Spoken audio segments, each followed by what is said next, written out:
We got an all-star cast this morning on Midnight's Edge in the Morning.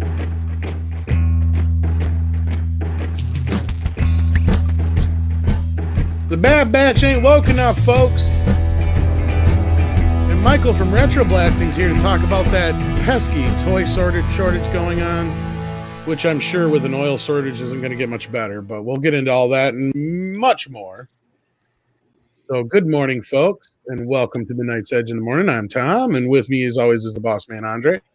Well, greetings, everyone, and good morning, good afternoon, good evening, depending on where you are. And welcome to this lovely panel. And speaking of lovely panel, we have with us two of our Toxic Femmes, our fifth Beetle, and Michael from Retro Blasting. So let's start there. Michael, welcome to the show. How are you doing, sir? Good. How are you all? Can you hear me? Is We my can mic hear not you. working? Yes, Okay, yeah. There was a very long pause there. It was, starting indeed. to I was feel a waiting little- for somebody to answer. But, Starting to feel a little insecure and temporary about myself after that. So good. No, I'm- don't, because you're wearing a Batman shirt, and that's awesome. That's true. No, Thank you're, you. you're fine. I got distracted because I got a discount code that popped up in my email. So Shit I'm like like, that "Ooh, what's happens." this Ooh, for?" nice. It's nice to know where I rate. Absolutely. and of course, the voices you hear besides that are Miss Lorena Creel, bringing that spice to your morning. How you doing? I am doing well. I am doing well, Tom, and so glad to be here with all of you and all our amazing people in the chat. Absolutely. And also with us to my right on your screen. Yeah.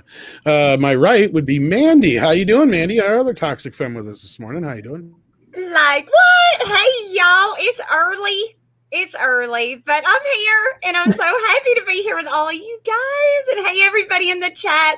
And y'all, look, I got on my Latino slant Wacoso shirt, and it is awesome. And everybody should go Ooh. check these out because they are amazing. Like, what? But no, this is Absolutely. awesome. Yay, I'm on Midnight Edge, y'all. I love it. I love her Mandy. enthusiasm. Indeed. And And She's As like I a also- she's like a kid who's never been on a roller coaster before. Which is funny because she's here every week. Like, I know. I still get excited about it, though. and I love that. And that's No, why- that's great.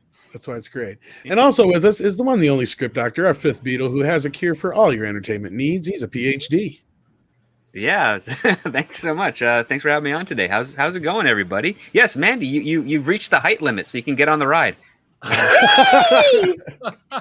Finally, I wore my platforms. Well, that'll help. And script, you had a heck of a morning. You said there's quite the drama going on by you.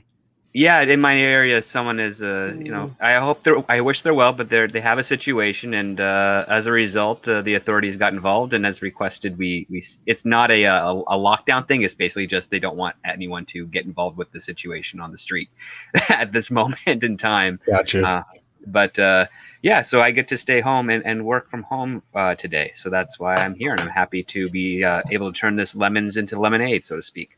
Absolutely. We always love having you, of course. So, Andre. yes, and before we get into me, we also have to say hello to everyone in the chat. We have Mags joining us, which is always a pleasure. We have Darius Münchhausen, who says, he said hail script doctor, but we also have Bud Boy Productions, who says hail Gran Wasu 42, who is also here. And Sander Hammerslag says that Mandy is our hamster in the hamster wheel. That's something. That's true. She does. And we have the Bud Martin here. We have your Muslim uncle here, so that's awesome. We have Six Hello. is here, so that's cool. And the Samoan pirate is here, and he's looking forward to us tearing into the Bad Batch. Yes, today we'll be talking some Bad Batch, and we'll be talking something that recently dropped, namely how Shang-Chi and the Eternals, like those two Marvel movies that were made very much so for China, might be banned in China. Wow. Good going on that.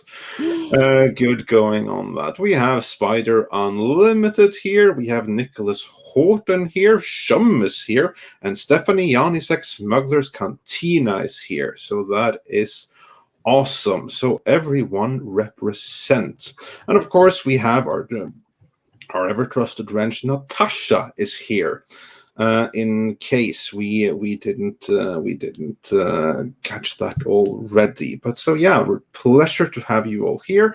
And we also got a super chat from Stephen Otten, who says, "Hail Andre, Tom, Mandy, Lorena, Script, Michael, Wrenches, and Midnighters. Script may not be the only one stuck at home. Weather, in my case." Yeah, it's been must be some kind of low pressure because it's raining pretty badly here in Norway too. Not that I think that's related. And we also got some very cool super stickers. Roger H sent us a thumbs up. Darius Münchhausen sent us a popcorn super sticker. Joel Rice sent us a heart with some hankies or something like that on top, and Mags sent us a heart. So thank you so much for that, everyone. And we also just got $10 from HyperGyver2, who says, "I seriously can't wrap my head around this stupidity. Not diverse enough. All of the clones are based on a Polynesian man. Guess being a Pacific Islander isn't the same as being white to Hollywood." Yeah, but that would be my point. Actually, I was going to bring up is like, yeah, it's based off a Pacific Islander. I mean, sure, okay, yeah, they're all the same ethnicity essentially, but I mean, they're clones. What do you expect? Oh goodness, It gets more and more ridiculous every day, doesn't it? It doesn't stop. Every Monday, it's like when we do Toxic Film, there's like a million new stupid things to talk about, and they get dumber and dumber every week. It's sad. It's freaking clown world. One of the main parts oh, sorry, Lorena. No, it's just to say it's just clown world is what it is, and to just make the assumption that because they're light skinned, supposedly they're white. My second great grandmother, she's Afro-Latina, and she will get mistaken for white all the time. Well, isn't the other part or the essential part of the Bad Batch that all the clones try to distinguish themselves with their own identity, like with like tattoos and different haircuts and hair coloring and all that stuff, like because individualism is important even within the clones? Yeah. Yes, and I know that some of the claims have been that, well, they're not as brown-skinned as they were in the Clone Wars show before Disney owned Lucasfilm. In other words, that somehow they've been whitewashed, as they're calling it in these articles. And I just watched the pilot episode of The Bad Batch a few days ago with my retroblasting friend Tim. He's on my crew and a good friend of mine. And we were both watching it, and I'm going, I'm not really seeing like a huge difference here. I'm wondering if people's, and I'm not even making a joke, I'm wondering if people's television color settings are all different. So everybody's getting a different presentation of I don't think show. It's the TVs that are the problem there. No, it's really not. I mean, I watched it, and frankly, it didn't bother me. It really did not. That was the last thing that I was thinking about. I was more focused on the personalities of the clones than know what their skin color is. So the people who, not to generalize, but I will, for the people who are just fixated on skin color, that says a lot more about you than it does about the show. Not only that, if you're in like a stormtrooper outfit all the time and you're not getting any sunlight, I mean, that's gonna affect on your skin too, right?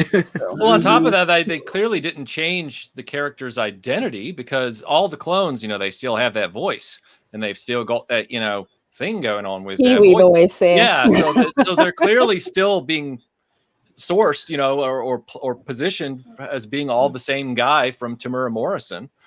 They haven't backed off of that at all, so I don't really see why they're complaining, honestly. Well, I think that what they probably wanted was to see Samoans in blackface. It seems like that's like the only thing that would make them happy. Ironically enough. God, and they've clearly never met a Samoan before because they're just as varied in skin tones as Black Americans are. And Tamura Morrison, I'm glad I got to meet him. honestly, if I saw him on the street, he looks like one of my cousins, one of my Creole cousins, to be honest with you. Yeah. Samoan Pirate, incidentally, says, "Trust me, I'm waiting patiently to tear into them." I'll bet. Yeah. But bet.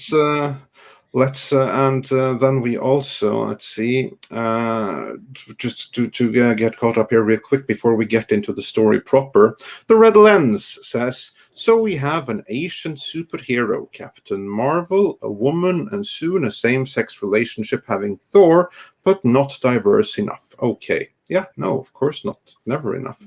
Never enough. Yeah, sorry, carry on. Oh, I just said never enough. It's never enough. Yeah. And Battle Hymn 63 says, I like the trap Mandy has set for the Vocosos. Are you saying that's a booby trap? And believe so. And on that note, Lugnut 6 says, Mandy in the morning with loads of hearts. I think he was trying to say that without saying it. Oops. Yeah, probably. We're 10 minutes in. I think we're okay. Double out, but yeah. And also Dash D's says, hi all, what a great panel today.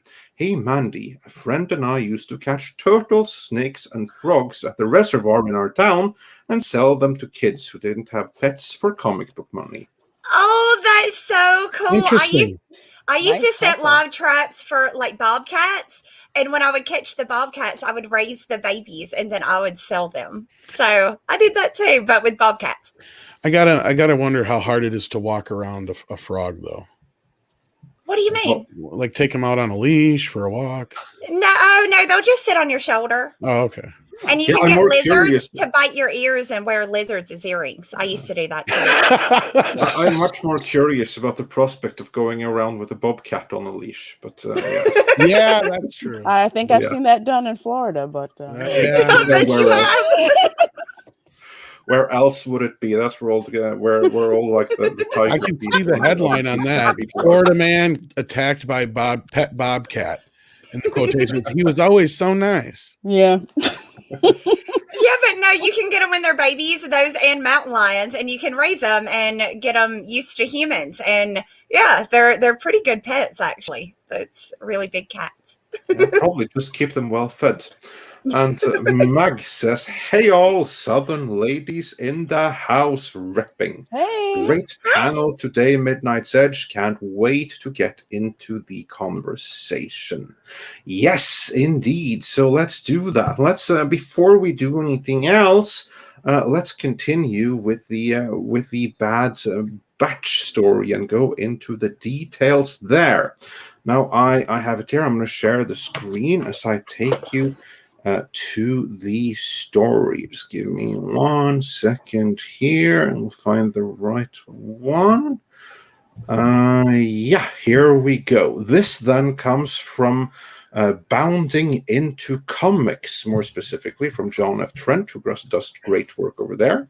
And the title is Rumor: Lucasfilm making changes to the Bad Batch after Star Wars activists claim the show and characters are racist. And then the article proper says, a new rumor claims that Lucasfilm will be making changes to the Bad Batch after a number of Star Wars activists claim the show and characters are racist. Back on May 7th, Bounding Into Comics reported that Star Wars activists, particularly those at Project Stardust and a Tumblr user named Clone Hub, were demanding Lucasfilm unwhitewash the Bad Batch. Specifically, Clone Hub claimed the Bad Batch has been whitewashed in two ways through their visual and physical design, and through their voice actor. I would say that's 3 ways, but hey-ho. Clone Hub made clear his issue with voice actor D. Bradley Baker, who has been voicing clone troopers since the Clone Wars animated film. The Tumblr user stated, D. Bradley Baker is a white man from Colorado who has been chosen to play a group of men of color with an ethnically tied dialectical accent. If it still isn't clear, Barker being white and doing this accent is equivalent to him being hired to play a black character and then poorly attempting an African-American vernacular English accent, aka blaccent, eubonics, etc. It's racist, he asserted. Yes. Can I interject here for a minute? Go for it. First of all, that so-called African American, I don't like that term. I prefer Black American. Vernacular English accent. It sounds like you're trying to say that's how all Black Americans speak, and we don't. What that is that is an urban dialect spoken by many different people, many different races of people in urban areas. That's what it's known as. So frankly, this is quite bigoted to say this. See, that's what I thought when he was reading it too, was, wow, they really stepped in it with that. But that was just me. Yeah, but that's Project Stardust. If people remember, they were that really weird project, I think a couple of months ago, basically saying we want to create a safe space for women in Star Wars. Remember that crap? Oh, God, yes, okay. Yeah, these Same people. Great. Yeah. Okay, this makes sense now. Yeah. That's it. Yeah, all right. Well, moving on then. Because then it says the Tumblr user also claimed the Bad Batch character skin tones are lighter and whiter than other clones. He claims this is racist. I haven't seen this show. Is there anything to that claim? That what claim? I mean, I'm actually trying to do the mental. But the Bad Batch clones are whiter than the other clones. That's the thing that like I said earlier. I watched the Clone Wars television show from beginning to end, the Lucasfilm one, and I've watched the entire 75-minute pilot episode of Bad Batch. And while there may be a shade difference, as a person who owned the 64 crayon box set in kindergarten, you know, I had Burnt Umber, I had Periwinkle, I had all the different colors that kids wanted. I'm seeing an argument of shading that could be something from them attempting to differentiate them on the screen, but I'm not seeing enough of a shade difference. Again, that's why I brought up the whole thing about, could it be people's televisions? I don't know. Because like the big guy right there on the far right in that photograph, he looks almost identical to the clones in the original show. So just as and the hunter guy with the Rambo headband on, he looks pretty close too. So I think they're arguing over a matter of degrees, and it's going to be really hard. I don't know how Lucasfilm and Disney are going to mitigate that criticism. Yeah, and actually, this is the commentary from Bounding. Actually, if you actually watch any of the episodes with the Bad Batch, you know this to be false, as it does not align with the actual answer. Okay, that's something else. Basically, some false claims in there. Nevertheless, Clone Hub's rallying cry was picked up by other Star Wars activists on Twitter. And then it started to trend, unwhitewashed TBB. So I guess that's like the Bad Batch. And some more tweets of people being utterly stupid. And even more tweets of people being complete vocosos to reference Latino slang from Espanol and Mandy's t-shirt. And then, in response to these activists, a new rumor claims that Lucasfilm has made changes to their production in order to cater to them. IO9 reports, a source familiar with production of The Bad Batch told IO9 that in the run-up to its premiere this week, changes to the lightning tools utilized by the animation team were made to moderate their effects in the premiere episode's starkly lit primary settings. They added, such tweaks will also be made in future episodes of the series. And then finally, what do you make of this rumor? Do you think Lucasfilm is making changes in response to these activists? Well, let's begin with Michael. Let's begin with you, our guest of today.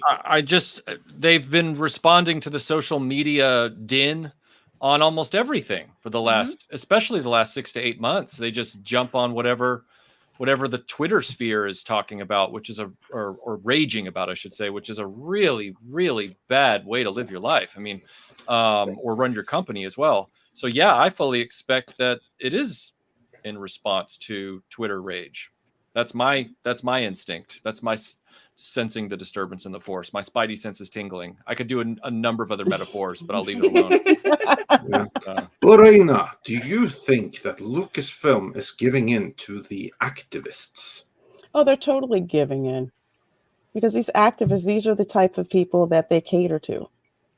Case in point, the whole thing that happened with the High Republic and the likes of Christina Ariel and people taking her to task. You notice the official Star Wars account wasted no time protecting her, but they didn't say squat about Gina Carano. Yeah, she has like the wrong leanings.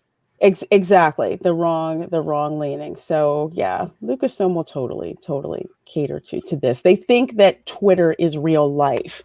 And it's not. And sorry, Lorena, go ahead. What? No, I was just going to say these so-called activists, I really doubt they're actual fans of the franchise. Yeah. No, I mean, there's no way. You saw a few months ago how they bent the knee to the North American Geological Survey and made a rock a character in the franchise. I mean, all bets are off now. All bets are off. So, hey, Geode has all sorts of range. Yeah. What's interesting is it was only that 3% of that society voted for Disney Lucasfilm to do that, while the other 97% didn't give a crap. Paulie. Yeah, true. And Script, your thought on this whole situation before we hear from Mandy. Could Lucasfilm really have given in to the pressure? Sure, but the best that they could do within the release time schedule would be like a color correction or a color timing change. This is actually what Dash Attack says in a $5 super chat. Thanks so much for that. Can't be done. Episodes already rendered would take too much time. I am an animation major. Lighting is possible.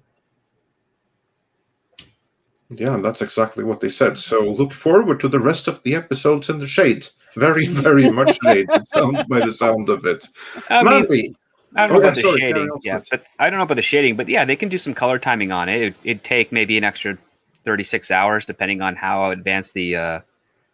Depends on how many machines they get thrown in there to do what each individual shot, and then they cut them together, kind of like they would just cut a normal movie. Basically, you're breaking it down out of its source and then just changing the color correction to it. But that's the least of the worries over at Disney Lucasfilm, in my opinion.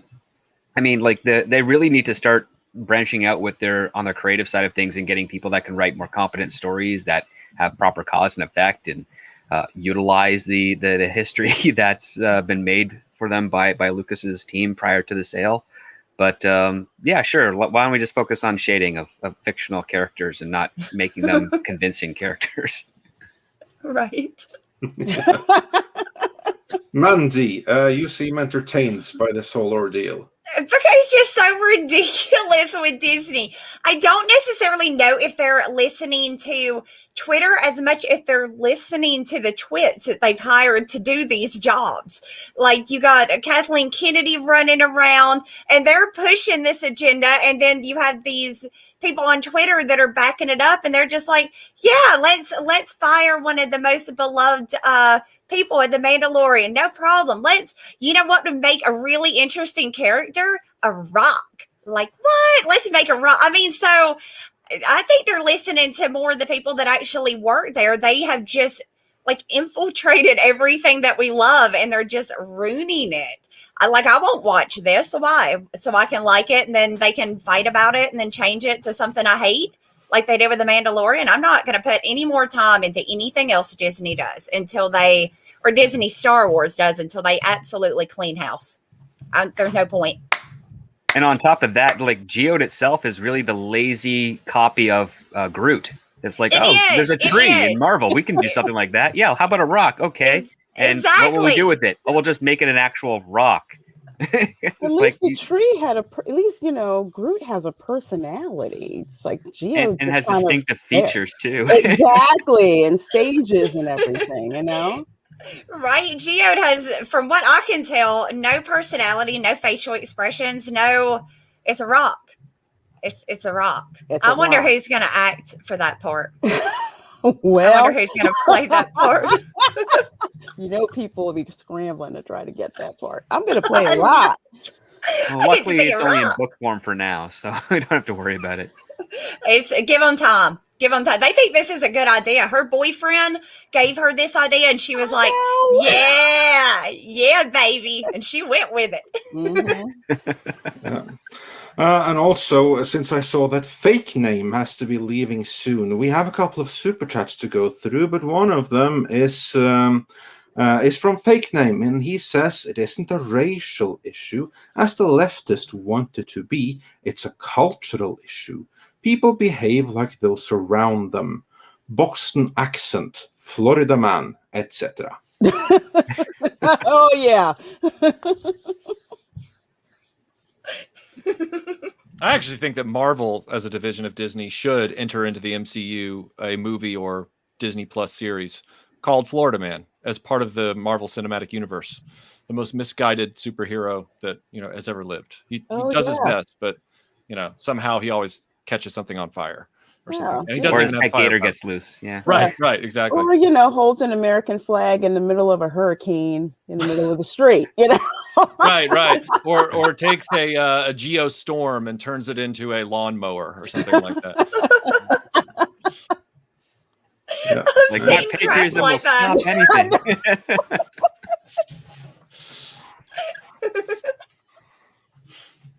I think that's an excellent idea, and they should do that. I agree. Florida Man has so much potential.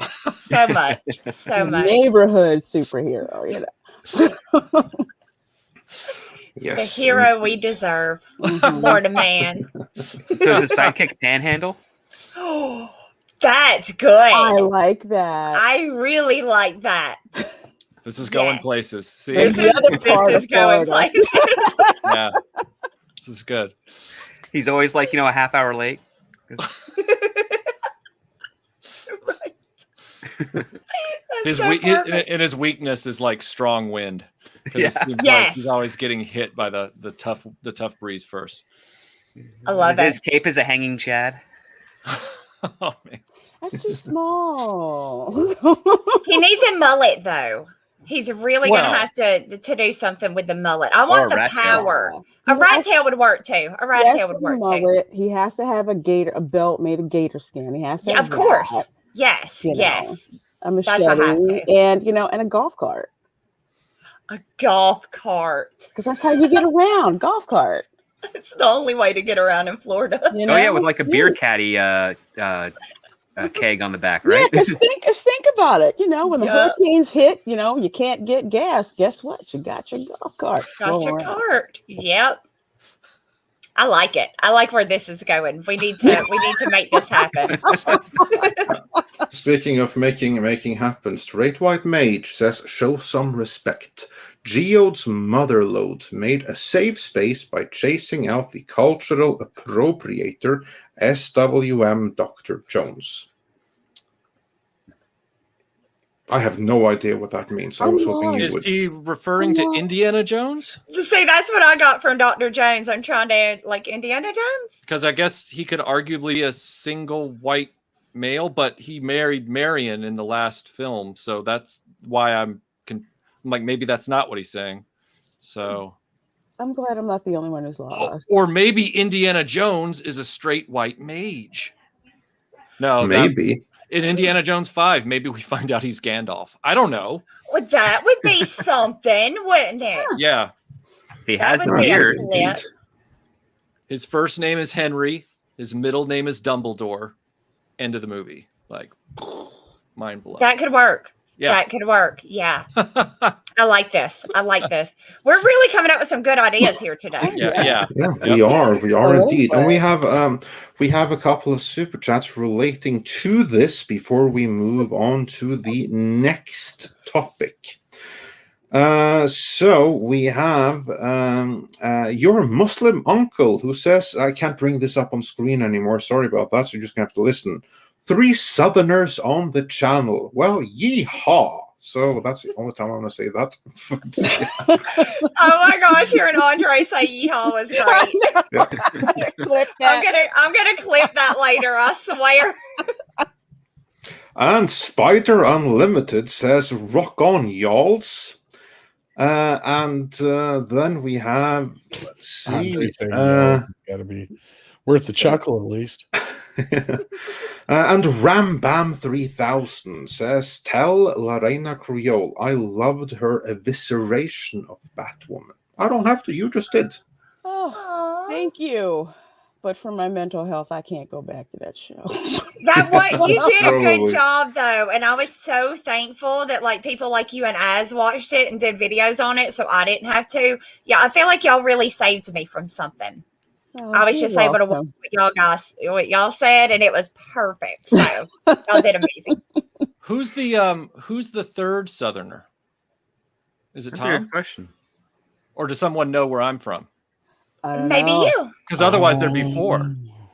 Because I was born Are in you in southern Norway, Andre? I was born in I Nashville, kind of Tennessee, am, so yeah, like That's the what people it is. from northern Maybe Norway just would call me a assuming southerner. I think people are In just Southern Ontario. So. Well, I'm just impressed by the comment because that means that somebody knows I was born in Nashville.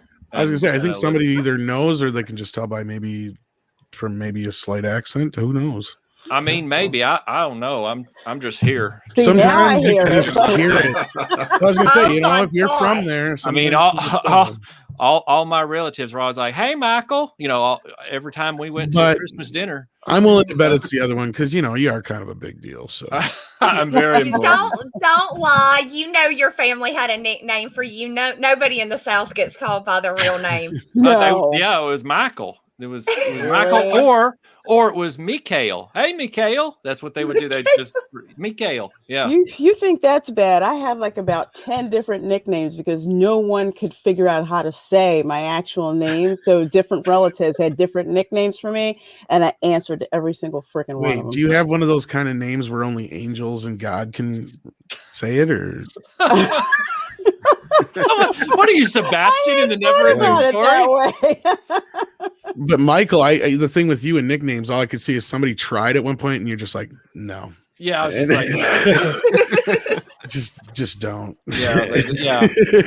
I've actually got footage of me in the summer of '89. I know that because I'm wearing my Batman sweatpants from the movie, and they have the symbols going all the way down, and I'm raking leaves. And my mom this is when we still lived in Nashville, and my mom is running the camera, and I'm giving her lip for something. I don't remember what. But I was shocked at how Southern my accent was back then before we moved to England. And then we spent like 3.5 years there, and then it flattened me out. And then I came back, and but my relatives were so rural, whereas I was like the city boy. So my relatives were so rural, they thought I didn't have an accent. They kept saying, your son, Michael, doesn't have an accent. But then I watched the video, and I'm like, no, I did. I did. Yeah, just not strong enough. They think Yeah. everyone who doesn't sound like them has an accent because when Yeah. I would come from here in the Philly area and I go to visit my grandparents in a rural ass part of Florida, oh my God, they take me out and I sounded like such a Yankee. They're like, you'll have to excuse her. She's a Yankee. You're not from around here, are you? No kidding. Really? If I'd been there, Nobody knows what I'm talking about. I don't even know what I would have endured from my family if I'd been in the UK just another year and a half. Because if it was about to tip, and I'd have just come back being like, hello, Aunt Sis, how are you? and she'd be like, what? Like, I mean, it was almost there. Like, it was almost there. I almost had it. Oh man. Oh my gosh. So, that's yeah. So your country is good and your British accent. They're both like completely on point. That's I love awesome. When you've lived in both places, like really lived in both places. Do you ever go to restaurants and start your order with one and then when they come back, flip it to the other one? Because I would do that to people all the time. When I was in my 20s and I just wanted to see the world burn. Yes. So, yeah. Yeah. And moving on with the super chats before we move on to next topic. Dash D's on the topic of accent says it's a New Zealand accent. This dude's FOS. Learn your lore, you douche nozzle. So, yeah. Nice going there. And the Seaman says for $10, thank you so much. What is it going to take for these companies to realize that Twitter shouldn't be used for feedback? Social media platforms where users can create sock puppet accounts should be ignored entirely. Yes, this is true. Social media and Twitter is a place of toxicity. And also on that note, there is one tiny little thing that we wouldn't usually want to address, but we have to address it real quickly before we move on to the next topic. Because yesterday, Tom was on the High Council, and there was a blowout of sorts that we just have to comment on a tiny little bit. In the aftermath of this blowout, another YouTuber saw fit to release some DMs between this YouTuber and Tom. I'm sure many of you will have seen this. This YouTuber claimed that Tom had been abusive and loads of other nasty stuff, and tried to prove this using this then not leaked but released as screenshots of DMs.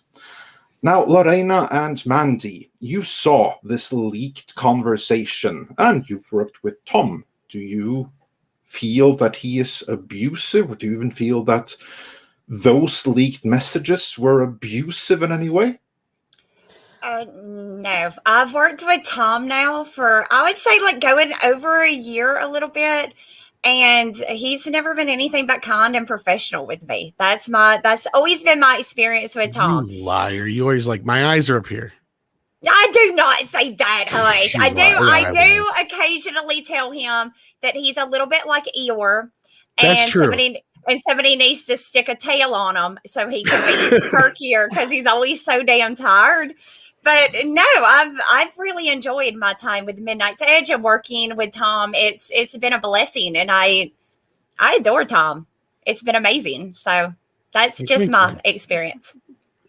Let me just, I'll echo what Mandy said, but let me just add one extra thing. I really think that it's very reprehensible to drop someone's private messages in a public forum like that. It's really uncalled for and is not a very good look for the person who did it. Tom has been nothing but welcoming. I mean, I was a really small up and coming YouTuber back in the day before I got connected with Tom, and Tom has been so encouraging to me, networking me in with other people. I remember he brought me on Mead when he didn't really know that much about me, except that I'd been on a couple of streams before and hadn't even shown my face. And he's just been wonderful, got me connected with Midnight's Edge, with Toxic Femininity. And I've really had nothing but positive interactions with him. Even when we've had differences of opinion, it's always been very professional and it hasn't been personal. I mean, I work in corporate America, so I have to work with all kinds of people, from really nice people to straight up a-holes, and you just got to deal with them regardless of where they are on that spectrum. But Tom's been wonderful. never has been abusive. I mean, do I seem like the type of person who would let somebody be Right. abusive towards me? No. Tom has been extremely supportive. Well, I don't actually really have any bad things to say at all. Can I interrupt for 2 seconds and interject one thing that was kind of one of the accusations? Sure. And that was that the ladies do everything on midnight on the toxic femininity. They do. And it's not because I make them. It's because they fucking told me to stay out of it. In so many words. It was like, get the fuck out the kitchen, Tom. Mm-hmm. We know what we're doing. And I trust these ladies 110%. To be clear, this individual who doesn't seem to like this show anyway, had every opportunity to be on it several times over. What hurts for me is I feel like somebody who I thought was like a sister to me stabbed me in the back. They posted what I thought were private comments, commenting on a live stream where she was berating the fuck out of me. And those were my responses to her in private, not on the stream, in private. And a lot of this goes way back farther than what she's claiming. Again, I'm not even going to get into the logistics of it. There's way too much context to get into, way too many people who are personally involved that I respect. And a lot of this went back to me and Rob, and looking at it as, you know, oh, now Rob's saying I'm abusing her for years. Okay. Yeah, well, that's I think we can ignore that. What I will say, I'm not even sure if that's Rob, to be honest. Yeah, I don't think so. Because I don't think Rob would say something like that. But hey. I do not think that is. I do not think that is Rob. The only thing that I will say about this is that in the leaked messages, a lot of context was given, and I think that most people reading those leaked messages will see that here is one person in frustration trying to talk sense into someone that just won't listen. The final thing that I will say about it is that there has also been, like, this person has spread like rumors or that we are trying to cancel. This is bullcrap. We've said nothing to anyone, not a single word. I mean, Michael, you know us. When did you first hear anything about any of this? Right now. I had never heard anything about it till right now. I mean, I'm just kind of like, whoa, that's some surprises there. Anyway, yeah, I haven't heard anything about it till just this second. So if there has been chatter, it's definitely not coming from you guys, because I haven't heard anything until right now. No, and I do believe that this is the case with both Lorena and Mandy as well. Absolutely. Yeah. Absolutely. I'm kind of like on my way out because I do have to go to a meeting, but I'll just add one more thing here. Tom doesn't tell me what to do on Toxic Femme. Andre doesn't tell me what to do on Toxic Femme. Toxic Femme is, Mandy and I and the other girls, we get together with the topics we want to talk about and we hash it out. And basically the only thing that Tom does is tell me what the topics are going to be so I can set up the stream. And he's extremely supportive in that way. So no, he does not run Toxic Femininity. Myself and Mandy and the other girls do. I will go farther and say Lorena does most of everything. I told her if she needs help to let me know, but this girl's on point. She's got this shit down. She's amazing. So I usually just sit back, but no, the girls plan it. We do all of that. So yeah, we do all the work. So yeah. Indeed. And also, on the note of us trying to cancel, the only one that's trying to cancel anyone here, because we've said nothing, we don't air our dirty laundry. Whenever someone has asked, where's this person? We have responded with silence, because we don't air dirty laundry. This person, on the other hand, is the one who's guilty of everything that she's accusing Tom of. And she's the one trying to cancel and stir trouble. All we say is you do you, and that's pretty much it. As for me and Midnight's Edge, this person, to hammer in that point, you'll note that she hasn't been on the main channel for 1 year. That's my call, because I did not like what she contributed to the shows. And it's only much more recently that she has been disinvited from everything else as well. Now, that too is something we didn't say in public. It is only now, when she has made it public and forced our hand, that we will say it as it is. We are disassociated with this YouTuber, and she is disinvited from any of our future content. This has been the case for some time already, but now it's public, so you all know. And any more details, that's kind of need to know. There's no reason to air any dirty laundry. That's not what we're about at all. Okay, and on that note, I'm going to skip out because I hear my Microsoft Teams pinging in the background. I'm sorry, Lorena. And I'm sorry anybody had to be dragged into this. I apologize to you first before you go. Thank you for being here. Oh, yeah, you're welcome. You're very welcome. And Tommy, you have nothing to apologize for. This is something that was leveled on to you. You didn't ask for this. No, that's the part that hurts me the most, because I have not said shit to her since those DMs. Mm-hmm. Bye, everyone. So goodbye. Bye. And again, I don't understand where. And she's been talking a lot of shit about me. I haven't said nothing to her about her to anybody. Exactly. We are not the ones doing the talking. If there's a whisper network here, it doesn't involve us and it doesn't come from us. On that note, Mags says for $10, Tom, I don't know you personally, but I see you everywhere, popping up and encouraging smaller YouTube channels, and you don't have to. Love you, Andre, and everyone part of Midnight's Edge. Oh, thank you. We really, really appreciate that so much, as we appreciate every single one of you.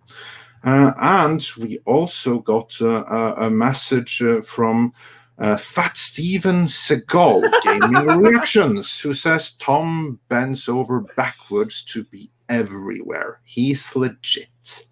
Yes, indeed. And that's what I can bring up on screen, but I think that there were a couple of more. Let's see here. Joachim Stark said for 20 Swedish krona, I'll say one thing. We love Tom. And Dark Shadow 308 says, sorry that you're going through this, Tom. I have heard you proclaim that the person being a aunt is like a sibling to you. Much love, brother. And then, of course, we have Fat Steven Seagal again, who says, Tom is so mean, calls me a little bitch and stuff. That is true. There's also that term of that situation of $500 between the two of you. So he'll get it, maybe. Tom, you really do need to give it up. Give him the 500 so he'll quit. I got to make $500 first. That's true. That's true. It's on the way. He's working for it. And also, David Antonio says, thanks, guys. I always hated her. She's annoying. So, again. Well, that's the hard part is like I never hated her. Never had a reason to hate her until she just drove me, to that point with certain things. And in this whole thing, I didn't do anything to provoke this. Didn't ask her anything. In fact, the biggest mistake was probably the way certain things were handled behind the scenes, but she never came to me and talked to me either. She just decided to take it out on me. And Andre, you'll say it. It was your fucking call. Oh, absolutely. I was the one who made the call 1 year ago that she's banned on the main channel. Or not banned per se, but I didn't want her because I didn't like what she brought to the conversation. You said basically, she was still allowed on me, no problem. It wasn't so much about allowance or anything. It was just you felt she fit better there, fine, no problem. And then it came to a point where a few months ago, if you noticed, she hadn't been on Mead because Rob and I had come to a decision that I was sick and tired and he was sick and tired of this whole thing between the three of us. And it's a personal thing. And that's why I didn't want to drag most of this out of respect for Rob. because he didn't deserve any of this either. And with nobody that, stopped Mecca from doing anything. Okay, that's the thing. I don't know where she's getting this from. I mean, I just don't. With that, well, wherever Sorry, she's I'm from, done. I know that is not our issue at all. So that's I just apologize to Jeff for what happened on the High Council, and that's why I left. Was because I didn't want to drag personal material on other people's channels. I don't even like doing it on our channel. And I do also apologize to Anna because I was not allowed to finish my point, because in the end I was trying to stick up for Anna and her right to be able to do that without persecution. So that again is a whole nother point, but she used that point to interject her issues. And I don't want her trying to twist that as well on somebody else. That I do want to say, and I'm done. So on that note, let's get into some other good stuff. There's toys to Yes, talk about. exactly. So we regret that we had to bore you with the drama, but we kind of have to respond a little bit when unfair and untrue allegations are being leveled, and especially when the evidence really doesn't show what the individual. And I would love if to you guys could to actually watch the video that goes along with it, but she has deleted it or whatever. So sorry, because then you can maybe see what I was saying and trying to help her. Yes, because I do care about her. I did care about her. I didn't want her to go down this road.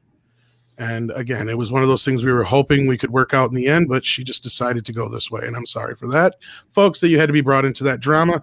Let's move on. I'm done. Yes, we are done, and we wish her well. So she can go her own way, and we're quite happy to leave it at that. I would just like to add real quick that there was something in the chat about they thought that my Southern accent sounded like Hank Hill, and thank you for that. However, Hank Hill's more down here. Damn it, Dale. You're going to give Doomcock a run for his money. Whereas that's good. Oh my god. Whereas Southern up here's it's higher. Whereas it's down here. Yeah. Oh my god, that's amazing. So it's amazing. That's awesome. Yes, and then we have a couple more super chats before we get into Marvel movies being made for China being banned in China, which is always a doozy.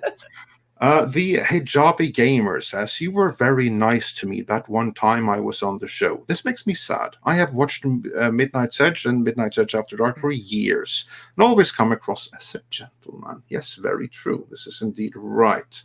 And Tina Bojan says, after following Tom and me this last year, during the days and late nights, he feels like a close friend, and we hate to see friends in pain. Jay Nash says, Tom, we love you. And Renee Delgado says, let's move on. Yes, indeed. We are done with that topic. Six also says, love you, Tom. And S. Singh also says, we love you, Tom. You're freaking awesome. Enough said. I'll go back to my tea and crumpets now. Oh, wait, I'm Indian too. I mean curry and lassi. Yeah. It's very, very nice. And with that... where are my action figures? Yeah, we'll get into plenty action figures later There's on. one thing that I saw about action figures yesterday. You may know something about, Michael. I heard this funny rumor that we're getting combo packs of Ninja Turtles versus Cobra Kai. I wouldn't be surprised. What strange wizardry is this, and who got in my underwear drawer? My understanding is that Cobra Kai and the Karate Kid action figure license is held by somebody else. However, because these licenses continue to split between all these different companies, so like NECA is doing Ninja Turtles, Super 7 is doing Ninja Turtles, Playmates is doing Ninja Turtles. I don't want to rule out the possibility that it's very likely somehow another company got the rights to do Ninja Turtles, and or NECA or Super 7 got the rights to Cobra Kai and Karate Kid as well. So yeah, I wouldn't be shocked to find that out. Hi. I'm not sure who's putting them out, but yeah, I just saw that yesterday, and I'm like, excuse me, what kind of wizardry is this? It's like Andre? a dream come true. Andre? Yeah, hey, there's Polly. Hey, Polly. I just want to say, behalf of the Mexican people and all the sweat labor that we put into Midnight's Edge Espanol, that Tom, I don't know where with this.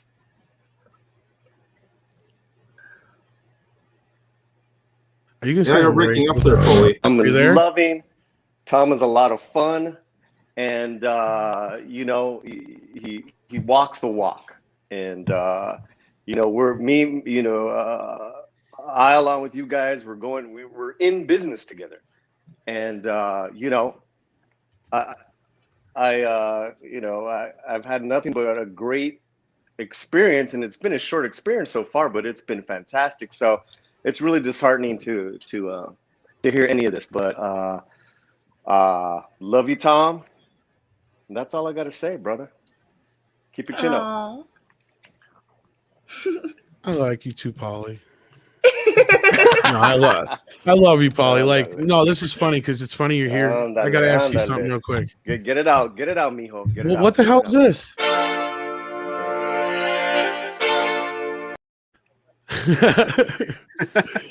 I saw that this morning. This is how fucking racist I am. First person I blame is I go, Lorena, did you put that in there? She goes, no, that was Polly.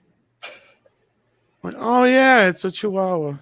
And it's Spanish. It's for Midnight's Edge Espanol. Yeah, that's how racist I am. I thought Lorena added it because it was a puppy for the girls at night, and no, it was Polly. I was like, oh, cool. Anyway, That's my favorite one of his I little thought that was super cute. chats. I thought that was cute. It gave me a adorable. smile. It did. It's adorable. I was like, what's this? Anyway, we were saying, Polly, welcome to the chat. Appreciate you being here, man. Oh, you think that's a bromance? You should have saw us yesterday, but he hasn't released a stream yet. Oh, Ooh. let's just say his wife almost had to come and take us apart. Uh-oh. We were loving up on La Bamba so much. Holy shit. La, la, la, la, la, la, bamba. I love that song. No, we got a great video, don't we, coming out, Polly? That we did yesterday. Goodness. I think we lost Polly again. I remember that trailer as a kid just playing constantly in the weeks leading up to that movie and during that movie's release. I will never forget that period of time. Like I felt like I was watching, I probably saw the La Bamba commercial more than I saw, Silverhawks and G.I. Joe back then. Like it was that frequent. I heard the song on the radio when that movie came out all the time, like every 20 minutes. Number one hit. Yeah. Yep. And he's back. Welcome back. Can we hear you now? Oh, yeah. You can't. No. Oh, there he is. Oh. No, that was Polly. It was really weird, man. You sound like Jabba the Hutt the whole fucking time. Oh, Chuda. And it was slow. It was slow. And the only other person that I could hear was Mandy. Oh, my bless God. Yeah, your something's heart. going on with your net, dude. You're kind of crackling in and out. But I was plugging the video that we recorded yesterday. I don't think you heard it. Let me get on my computer. I'll be right back. No problem, dude. No problem, dude. All right, so let's talk about toys. We do have a few super chats first. Yeah, we do have a few super chats. Lugnut6 says, by the way, you all rock and rule. That was a cool movie, by the way. And Jack Hudson says, what the hell is a Star Wars activist? Well, it's someone that's an activist and not for Star Wars. So that's the irony. Okay, so. Yes, that's exactly what it is. And then, since I saw a request, although we haven't gotten to it yet, Aluvrian Imakara says, because of meds for autoimmune issues, my skin is now far more pale than my Hawaiian Indian ancestry suggests. According to these weirdos, I'm white. WTF. Yeah, indeed. Like, they're probably. I don't even want to get into what people like this might be doing. And William Smith says, been a fan of Filoni's animation team for over a decade. This rumor is full of shit. Anonymous source, give me a break. I don't buy it. Well, we'll find out in the next few weeks, won't we? That's the beauty with this. And Dash D's says, these folks aren't activists. A true activist actually believes in what they're doing. These lemmings are just sled dogs. One guy leads and the others are just following arseholes. Good, true. And Fat Steven Seagal says, Bad Batch is inspired by my cooking, in all honesty. While D. Carre says, no money for Disney Plus until KK is tarred, feathered, and ridden out on a rail of Lucasfilm. Who said it was his cooking? Fat Steven. That's what I thought. How's he so fat then? Oh, he doesn't eat his own cooking. He orders out. Oh, who does he make eat his? Oh, just as an aside, quite honestly, when I first heard the title "Bad Batch," I really did think. Every time I hear it, all I think about is a mild STD. That's what I think about when I hear Bad Batch. Wow. Oh no. That is true. Now that you say that, I can't unthink that. It's just not a great title. Yeah, you literally have stuck that in my head now. I will always think of it that way. Retroblasting is the gift that keeps on giving. Just like a mild STD. Well, the Bad Batch is usually a term in the reader world where we throw the scripts that we don't want to pass up because they're terrible into the Bad Batch. And then, Yeah, that makes sense too. What we do. It's like, it's the Bad Batch. You just put it over on the side there, and if an earthquake hits, it falls conveniently into the trash bin right next to it. Well, no, I haven't watched the show. Now, does the girl come in because you watched the pilot, right, Michael? Mm-hmm. Yep. Does the girl come in the pilot, or is that the second or third episode? Oh yeah, she's in the pilot right there, front and center. Okay, so like I have no issue with her being a girl because look, I watched Jurassic Park. Inherently, all embryos are female until that chromosome is The Y, right? It's yeah. So like chromosome? that part doesn't bother me so much. But what was the whole point of creating another clone and then you got a kid in the middle of a war zone? Like I guess that's my biggest question. That was my logic, and I bring it up in the video that's going to be shameless plug. We did a whole discussion about this, and it's coming up this afternoon. And Tim and I talked about this thing for an hour, and that was one of my issues with it. It's like, what's the plot motivation for this? And Tim and I discussed the possibility that was this like a mandate from the Lucasfilm brass that there has to be. And my point was, Dave Filoni is the last person you need to mandate put a female character in a show because he's created so many loved female characters in the Star Wars universe on his own with his own volition. You don't need to be guiding the rails with this guy. Like he knows what he's doing. So if that was something where they strong-armed him to do it, or firmly suggested that he have this from minute one, I kind of have issue with that too, because he's already proven his mettle, his track record. He doesn't need that. Yeah. Well, people are saying she's the pilot, so you have a kid as a pilot. I didn't see her pilot anything in this first pilot episode, but maybe because they do let her sit in the co-pilot seat. Okay. At the very end, and she did not turn into any inanimate material like rock or wood. So it's possible, that she's not the co-pilot, because from my understanding, Star Wars universe is now the spaceships are now flown by, geological forces. Yeah, it's rocks now. Yeah. Well, Flaxoff says, well, Tom, she is an experiment accident. With intra she would have been killed at birth. Okay. I didn't watch the show. Full disclosure, obviously. And I don't have any plans to, because I don't have Disney Plus anymore unless I borrow somebody. So yeah, I don't have Disney Plus either. Tim is the one with the account. And I felt like he was violating my TV when he signed in. I literally did the Luke. I was like, don't do that. And, hey, that's my dinner. Yeah. And just, so I did not dislike the show at all. Like I liked Clone Wars. So when I'm watching this, but it is Clone Wars 3.0, like it's not I wasn't seeing anything new, and I kind of talk about that in the video. So yeah. Nice. When you uploading it? It's uploaded. It's uploaded now. It's with our patrons right now, but it's going to be going live as soon as this is over. So yay! Yeah. So it'll just be it's a fun conversation, and it shows us also watching the show. It cuts away to us watching because we filmed our watch party. It's not a party, but it's just the two of us, watching, and then it cuts to our 2 people a party could make. True. If it's really cool people, you could totally make a party with 2. Right. And I don't want to oversell us and our potential charisma. I'll keep that reserved for now.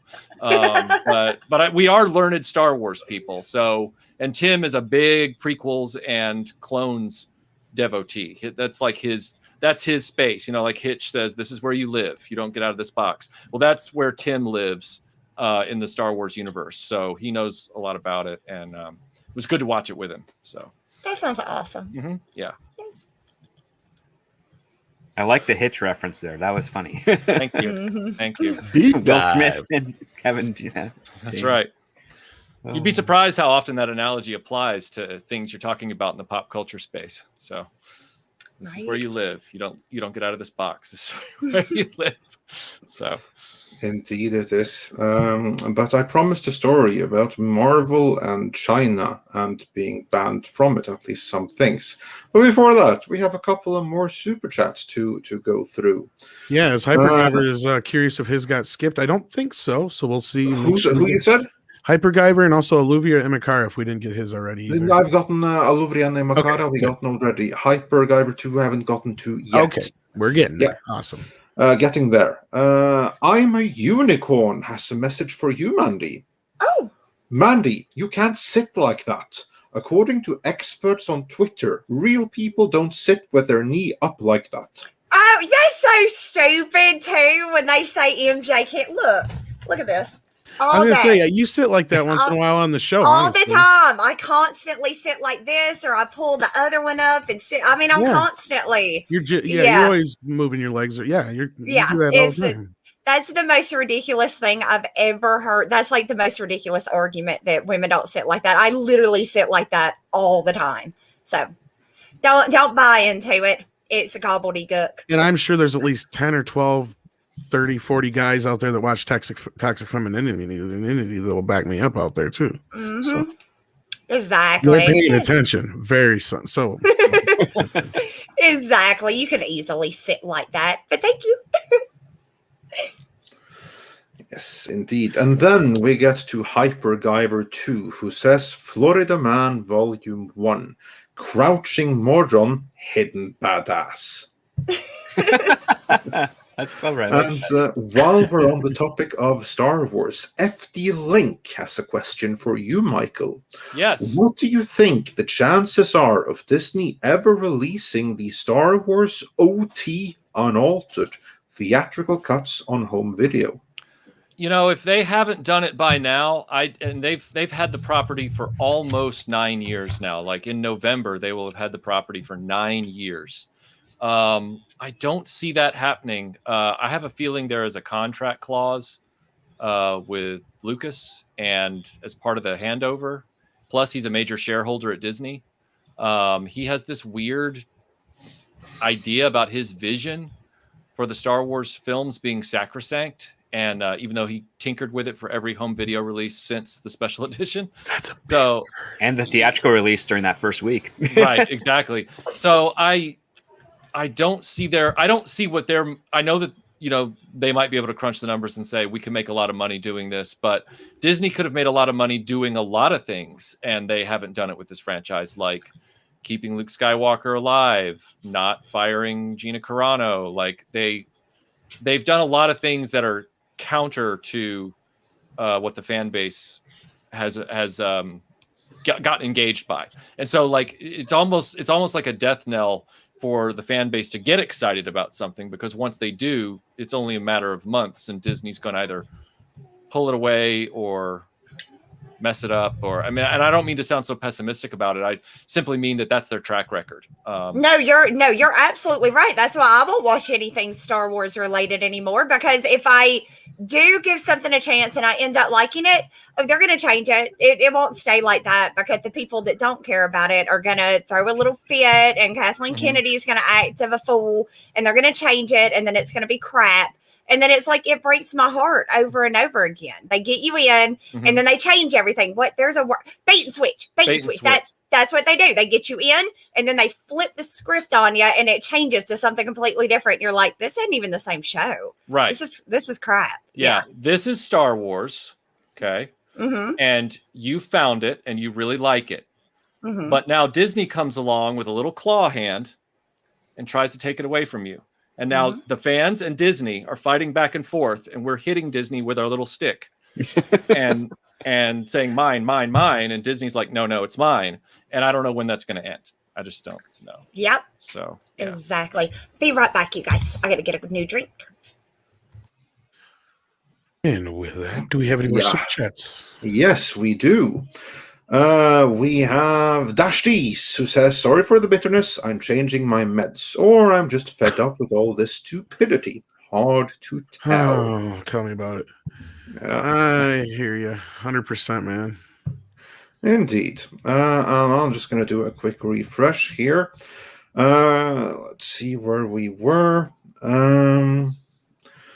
While you're doing that, and since the last one was Dash Dish, I just want to say this, speaking of toxic femininity as well, we are going to go through and get the super chats that we did miss, guys, so we'll let you know when they're going to do a square up for that.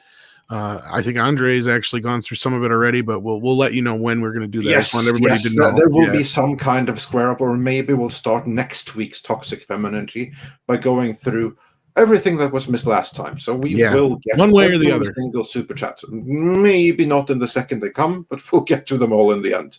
Indeed. And Polly, we have you back testing. Yes, sir. Hey! You're perfect now.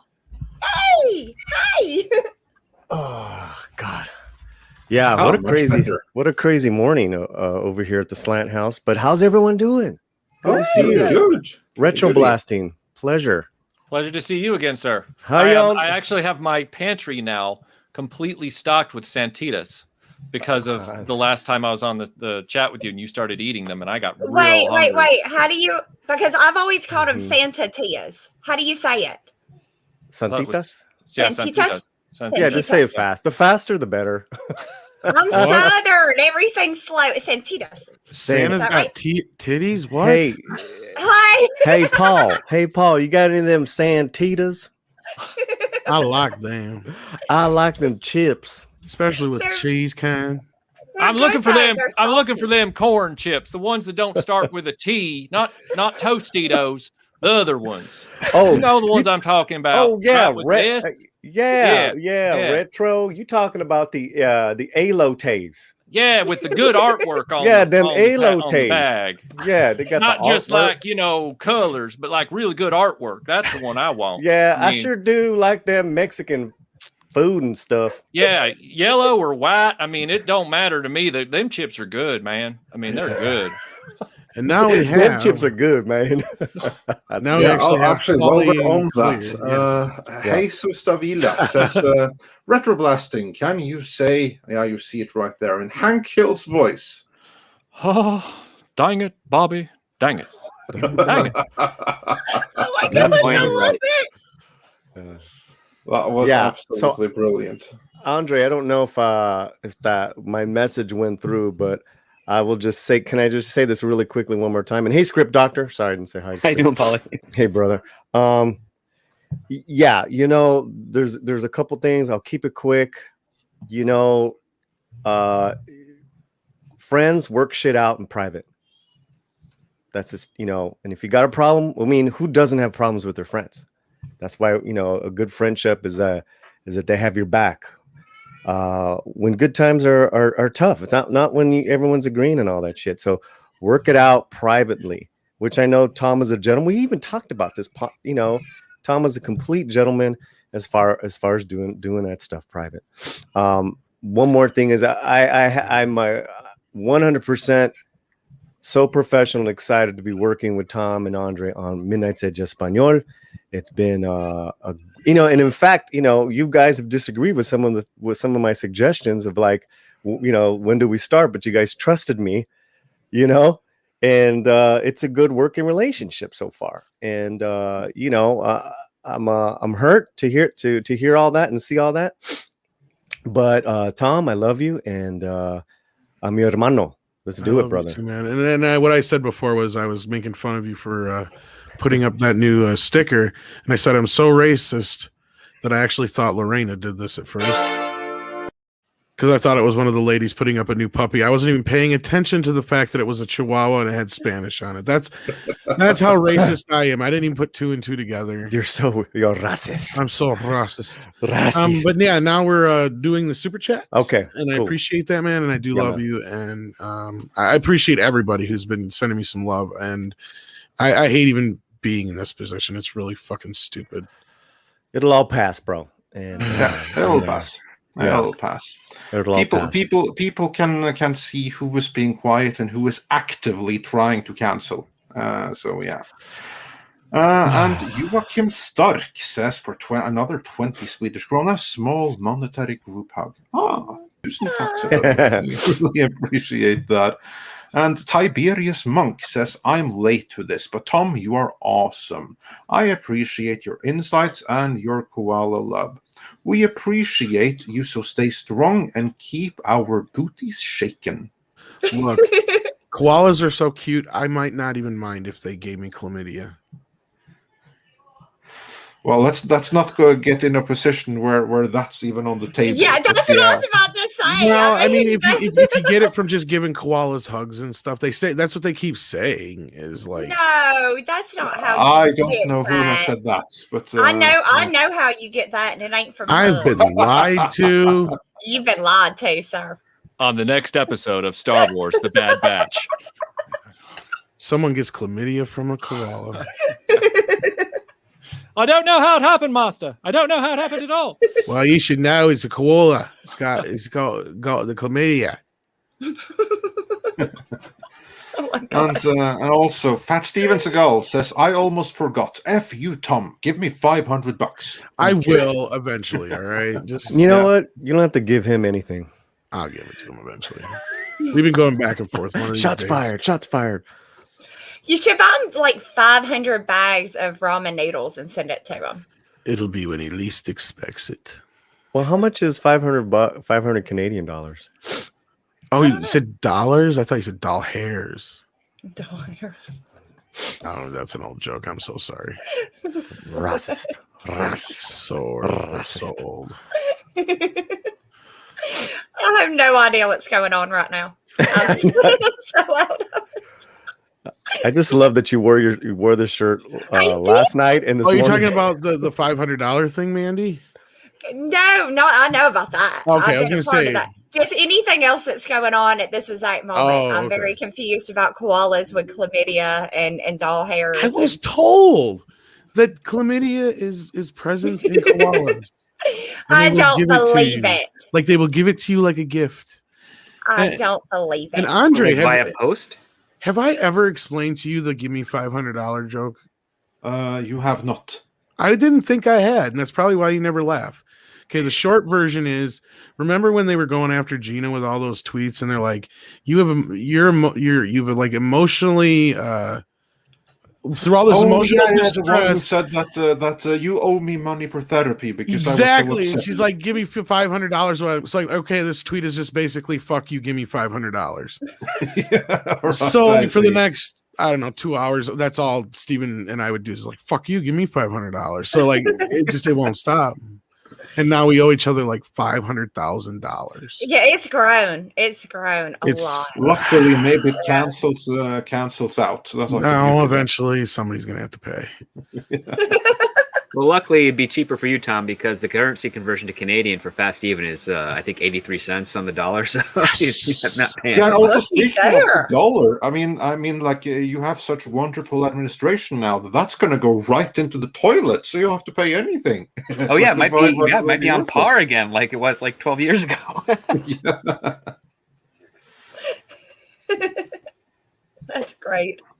So yeah, good going with that.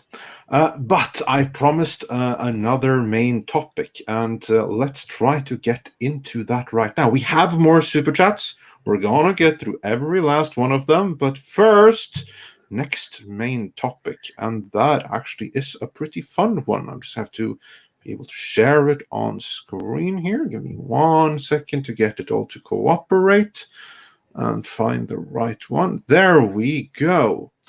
This is also from Bounding Into Comics, who are on fire today. John F. Trent delivering the hits after hits. Report: Marvel's The Eternals and Shang-Chi might get banned from China. A new report claims that the upcoming Marvel Studios films Shang-Chi and the Legend of the Ten Rings and Eternals might be banned from China.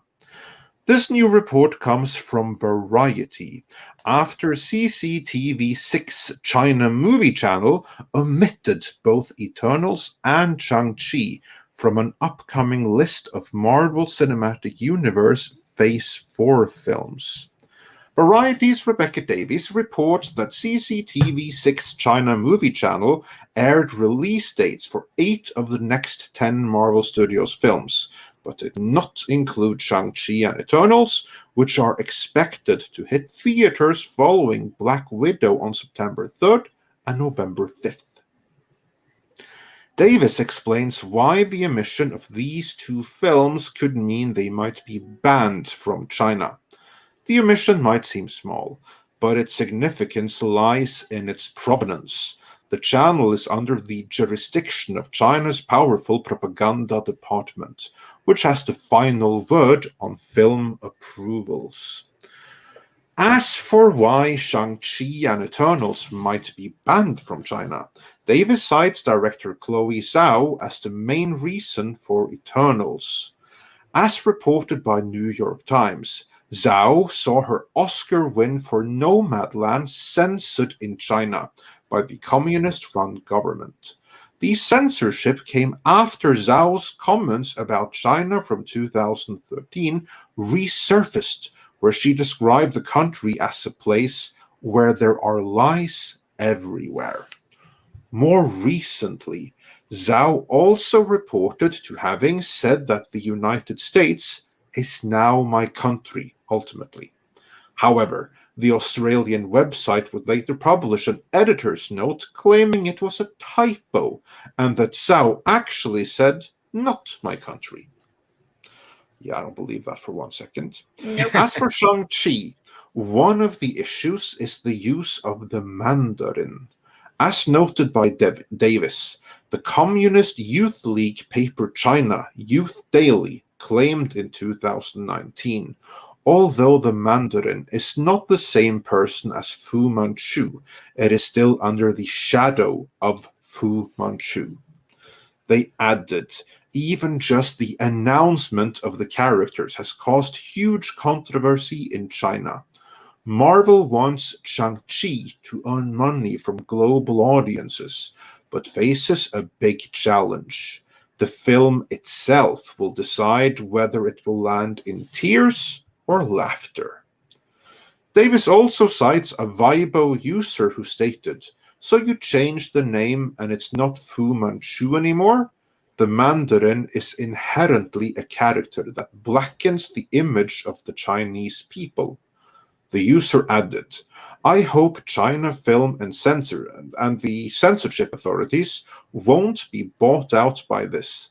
This kind of film is not worthy of coming to China to make money off us while calling us fools." And then here's like a picture of Fu Manchu, because it's Shang-Chi, Master of Kung Fu, versus Fu Manchu. And then it clarifies, in the comics, Fu Manchu is Shang-Chi's father, but he has been replaced by a character who uses the title of the Mandarin in the upcoming film. Producer Jonathan Schwartz explained back in April that the film's main villain is Shang-Chi's father, played by Tony Leung. However, his name is Wenwu.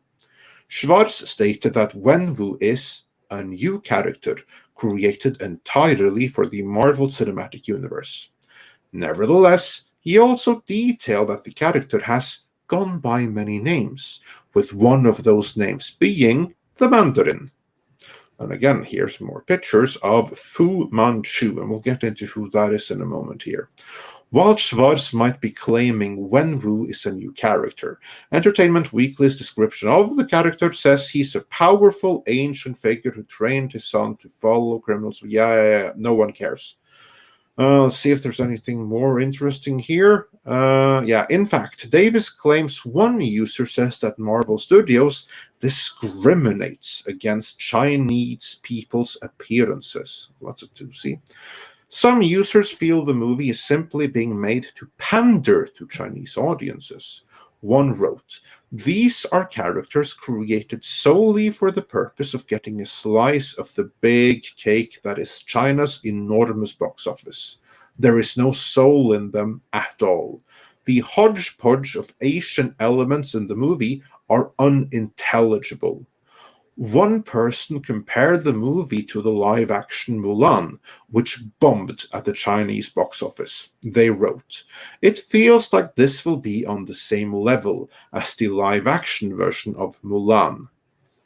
Another question, what do you make of this report that both Eternals and Shang-Chi and the Legend of the Ten Rings might be banned from China? And that is the basic story. So, retro blasting. Let's begin with you. Are you surprised and shocked to see that? No, actually, strike that. You know Fu Manchu. To those that don't know him, because he's been a little bit out of pop culture the past, 50 years. Mm-hmm. What can you tell us about Fu Manchu? From what I understand, he was just the designed villain within that comic book series. That was my understanding. I didn't collect that comic growing up, but there are things that they attempted to do in the 60s and 70s to bring in more inclusion that are very differently defined now. Those were efforts back then. By today's lens, with some people, they are defined as clunky and not appropriate. However, back then, it was a different story. It's kind of like how there was a character in Super Friends called Apache Chief, and he was, a Native American character that was brought in for diversity purposes. And at the time, he was seen as all right, and now people look back on him and they go, awkward. So we're clashing with efforts of the past, and the way they work this out. Again, if they want to create a new character, they can create a new character. The fact of the matter is, though, is that China's probably already made up their mind about this. The character and the universe that he inhabits, the reality that he inhabits with his story, is a Chinese martial arts action adventure, which they make in abundance in China. So I'll be curious to find out specifically post changes that Disney's made to the mythology to assuage the Chinese movie market. I would love to find out exactly what they're going to pinpoint as the reason why that movie can't be shown over there. It'll be interesting to find out for sure. Mandy, your thoughts? I think Disney has been pandering to China, and China's kind of like they're doing their own thing now, and their movies are good. Their books are good. They're not having to do this pandering type stuff that Disney is doing. And I think like Disney's like the nerdy kid that goes and sits over with like China, and they're like, we're friends, and then everybody gets up and leaves him sitting there with his thumb in his butt. And that's what Disney is doing right now. I don't think China cares that much for Disney or anything they're producing. They're coming out with their own stuff. They don't want American money, and they don't want American movies over there, is what I think. That's what it seems like to me anyways, because it doesn't matter if it's made for them or not, or if they take Black people off the posters or whatever. They're still just kind of like, nah, we got our own stuff. We're good. So that's how it seems to me anyways. I think they're just trying to to make them play their stuff, and they're not.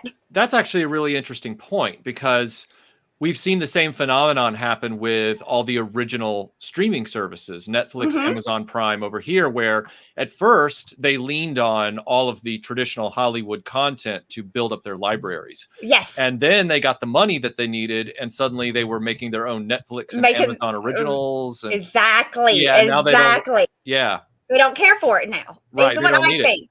Because they don't have to pander the way that like Disney does. They don't have to like censor things as much. They're able to, which is why, anime and manga's blowing up. They don't do the pandering and the censorship that is done over here. So I mean, I'm not a big fan of of them, but I mean, I see why they're saying, F Hollywood, we can do our own now. So we don't need Hollywood. Is how it seems to me anyways. Well, yeah, especially given how a lot of can somebody fill me in? I don't remember how the live action Mulan was received in China. Poorly. Poorly? Okay, I figured it might have been. And all the Star Wars movies, the sequel films, were all received poorly. Yeah. They bombed because no one cared about them. They didn't grow up with Star Wars. Oh, I'm sorry. Manga is Japanese. I'm sorry. I shouldn't have. That's not China. It's a totally different thing. But still, you're right. There's no incentive anymore, especially given Disney's middling track record with the Chinese box office, for them to take on a movie that they already feel is problematic and whatever. There's no point. They're making their own stuff. They don't have to, and they don't they're not going to get this watered down stuff that Hollywood is sending out. They make their own stuff that fits, their culture and what they like. So yeah, I think they got enough money and they're handling their own stuff. And I doubt they're going to receive anything all that great from Hollywood at this point. I think they're kind of done. Yeah. And especially given that, chasing the martial arts genre, in other words, trying to get a martial arts movie made outside China and then get Chinese audiences excited about it when they've already got Donnie Yen in like 4 or 5 Ip Man movies, and they've got all these amazing Jackie Chan films, and now they have new martial artists coming up behind them. Exactly. That's a really tough sell. That's got to be a tough sell. Yeah. That's what I think anyways is They can do their own now, so they don't necessarily need a Hollywood-made kung fu type movie. They've got hundreds of thousands over there, and they can make more like that. So that's what I'm guessing. If they don't seem to be huge fans of Disney anyway. Right. So And Polly, how about you? Are you surprised that Shang-Chi, a movie that Disney made seemingly to appeal to Chinese audience, like, oh, look, it has martial arts, that they're not taking too kindly to it? Yeah, I'm a little confused, as Tony Leung so well respected and has been such an incredible actor for decades, who's going to be playing the Mandarin role, the Mandarin character, Wu Wing. He's even played Ip Man in The Grandmaster, which was nominated for an Academy Award, I want to say 2013. That's the Ip Man movie to watch, but that was more of a film, whereas the Ip Mans with Donnie Yen were kind of like, bread and butter, straightforward martial arts. The Grandmasters is a work of art that stars Tony Leung, and Tony's in this. And I loved Christopher Lee as Fu Manchu, but I see this as a welcome change. I'm just kind of scratching my head. I mean, the whole thing with China, that's all that stuff is just bonkers, and that's what happens when you sell your soul. So, as a company, so that's my initial feelings there. There's a great irony. I'm going to go see this movie. I'm sorry, Manny. I'm going to go see this movie because I want to see Tony Leung. The lead, and we've gone over this. The lead actor looks like not a leading man. to me. Tony Long is a leading man. The kid if you see the trailer, the teenager playing Shang-Chi looks way more charismatic than this guy who, just doesn't look like a leading. It doesn't look like Bruce. He doesn't look like Bruce Lee. That's the whole thing, was that this Shang-Chi retro blasting, back me up here. They made this character that was their Bruce Lee. They wanted him to look like Bruce Lee. Yeah. It was coming off that whole kung fu cinema craze in the 70s, if I recall. They were trying to follow that pulse in pop culture at the time. It's the same reason why when we got into the 80s, Marvel switched away from kung fu and did a bunch of ninja books, put ninjas in Wolverine and Daredevil and G.I. Joe, because ninjas had supplanted kung fu in the popular zeitgeist of action cinema. So absolutely.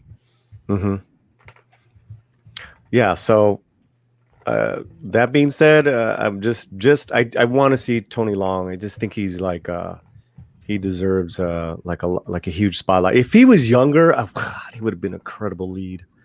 He was like 10. If they made this movie 10 years ago. I love Tony Long. Do you not worry though about what Disney is going to do to them? Because they don't work well with good actors. If they get a good actor, they typically give them scripts that are so horrible that it makes these actors look like they can't act for nothing, when in reality they're amazing. So I worry about anything that Disney and Marvel, and I worry about everything they come out with now, because I know what they've been giving us. Are you at all concerned about what they're going to do? Or do you think they're going to actually make a decent script with this one? Oh, this definitely does not have a decent script. I know. Right. Yeah. Well, I don't know about the decent script, Mandy. I just want to see the kung fu action and Tony Long. Okay, gotcha. Yeah, because even in the trailer script, you see Tony Long with his long hair and his outfit. That's like the best. That's like the best scene in the damn thing, man. I'm like, I just want that guy. But yeah. I mean, but I'm one of those weirdos, man. I'm gonna get so much hate right now. I liked Falcon and the Winter Soldier, and I can dissect it with script as much as we want to, but not right now. That's fine. You like it. Cool. Yeah, well, I just thought that it was actually a lot more daring than I actually think it's very daring in what it was trying to say. It just didn't do a really good job. And yeah, the Eternals look horrible. What's the other one? No, I'm just a moron. Widow. Okay, thank you, Marcus. I'm just a moron. All right, well, I'm just a moron. What was the Black Widow? Yep. Yeah, Black Widow. That should have been 5 years ago. I agree. That should have been the movie following Winter Soldier immediately. Yeah. I 100% agree with that. They waited too long on it. It's kind of like what they did with WandaVerse, or WandaVision, where I felt like if they would have either A, dropped it all at one time, or B, it took them too long to get into the meat of the story, I would say. So by the time they finally did, I was kind of like, meh. I never really, I liked it in the beginning, and then I stopped liking it because they waited too long to give me some information. So someone was asking about Tony Long. He's a Hong Kong actor. He's about 60. It's incredible presence on screen. Red Cliff parts 1 and 2. He even did this really awesome romantic movie about 20 years ago. I mean, the guy can do anything.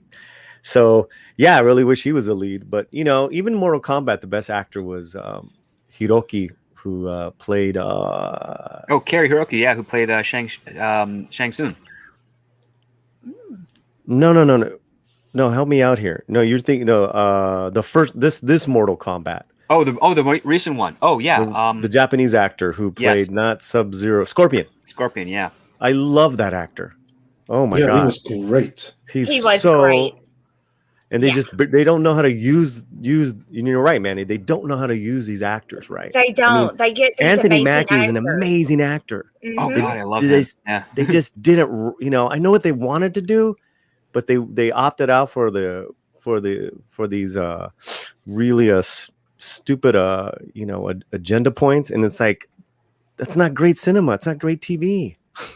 Well, one of the things that you kind of notice with the Marvel plan, at least in the most recent years, is that they get very green directors who are very eager to please and acquiesce to the studio because it's a stepping stone for their career. So they're not going to get a whole lot of creative blowback. I mean, one of the tragedies of the Marvel MCU was that Edgar Wright was so passionate about getting his Ant-Man made that when Marvel had a different direction for it, they couldn't reconcile it for whatever reason. And Edgar had to sort of walk away.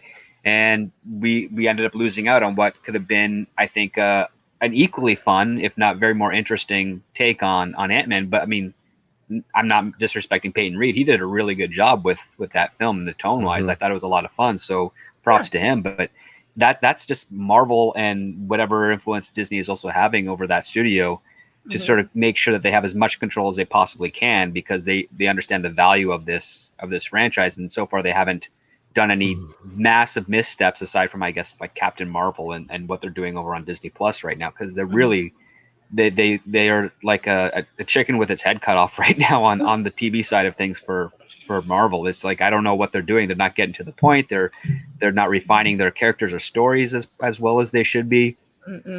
It's really weird. It's really weird because right after Shame Game, Cap gives him the shield, and it's really clear, what the handoff was all about, and their friendship, and what happened to Cap? He wasn't dead. Why wasn't Cap in this season with them? He was a viejo. He was an old man. He was still alive. But then it just got muted with everything with what's going on the past year. And I get it. And I actually loved that they brought back Isaiah Bradley. And I love the connection of World War II and the unsung heroes. And then also too of Sam coming home, because there's coming home as a vet, and there's coming home after that 5-year blip, because he never came home. He stayed in DC, Winter Soldier, which everyone I think can agree is the best Marvel movie, I feel. Definitely one of the strongest. Yeah, absolutely. Yeah, strongest. Yeah. I liked it. Yeah. Yeah. Well, he never went home. Like, he stayed there. He helped other vets. He was doing the counseling and all that stuff. But he was waiting for the next mission, and then he got it. Hanging with Cap, and he's like, "I'm a soldier. I follow Cap." And I had recently rewatched every single movie that had Sam, because I wanted to connect it with his journey in Winter Soldier. So yeah, I'm just one of those guys in the minority there, but that's me. When you called him, go ahead, Mike. I was just going to say, when you called him Sam's Journey, I just suddenly pictured Sam Gamgee in the Winter Soldier, Falcon and Winter Soldier. I was like, no, whoops, so sorry. It's me. It's your Sam.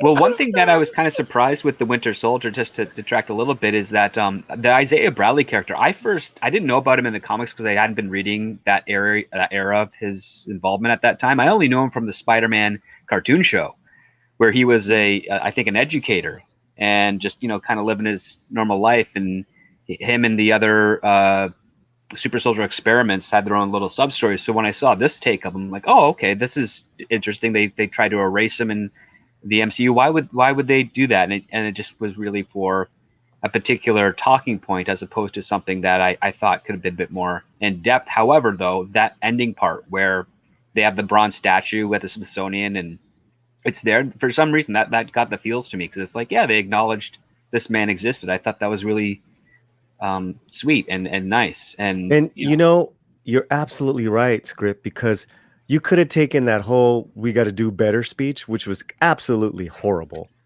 right? And it's pontification without presenting a solution.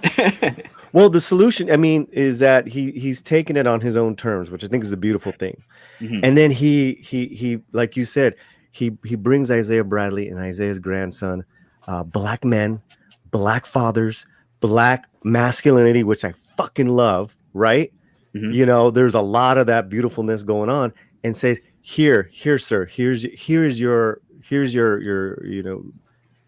this is how we get to finally honor you. You're a part of this museum. You're part of this history. You deserve to be remembered for what you right. did. Yeah. You don't need that speech, and you don't need to definitely the whole thing with the flag burners or whatever the fuck they were called. That was trash. Yeah. That was trash. I just thought there was a lot of daringness that they were trying to do, and I think he got the writer got lost on his way agendas.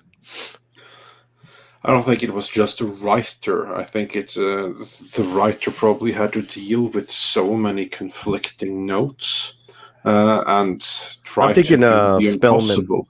Yeah, I'm thinking of Spellman, the creator, because I've read and seen a couple of his interviews, and it's just like, I get it, man. I get it, but there's a way you can make your points and be nuanced and give us some great freaking superheroes, and then. Clearly, he didn't do that, but I still liked it. Yeah, but what if he has gotten notes that basically says, "Oh, we have to have Antifa in here, and they have to be shown in a positive light, and the authorities have to be told off and told they need to do better towards the end." Like Script Doctor, as a writer, if you get like notes like that are completely, utterly nonsensical, and you are to try to make sense of that, like how do you deal with something like that? Because that's what I think happened in Falcon and the Winter Soldier. What do you think? Well, if that were the case, like for instance, I turned in my first draft or what have you, and they said, okay, you need to make the police like this and then the terrorist group like that. It's like, okay, well, if I'm going to approach it that way, I have to, in order for people to understand like the universality of it, I have to I'd have to have the people in authority corrupt. And it has to be irrefutable corruption from the audience's perspective and ambiguous from the internal of the universe perspective. And then you have to create a sympathetic situation where you understand where the so-called terrorists would be coming from for why they are doing what they're doing.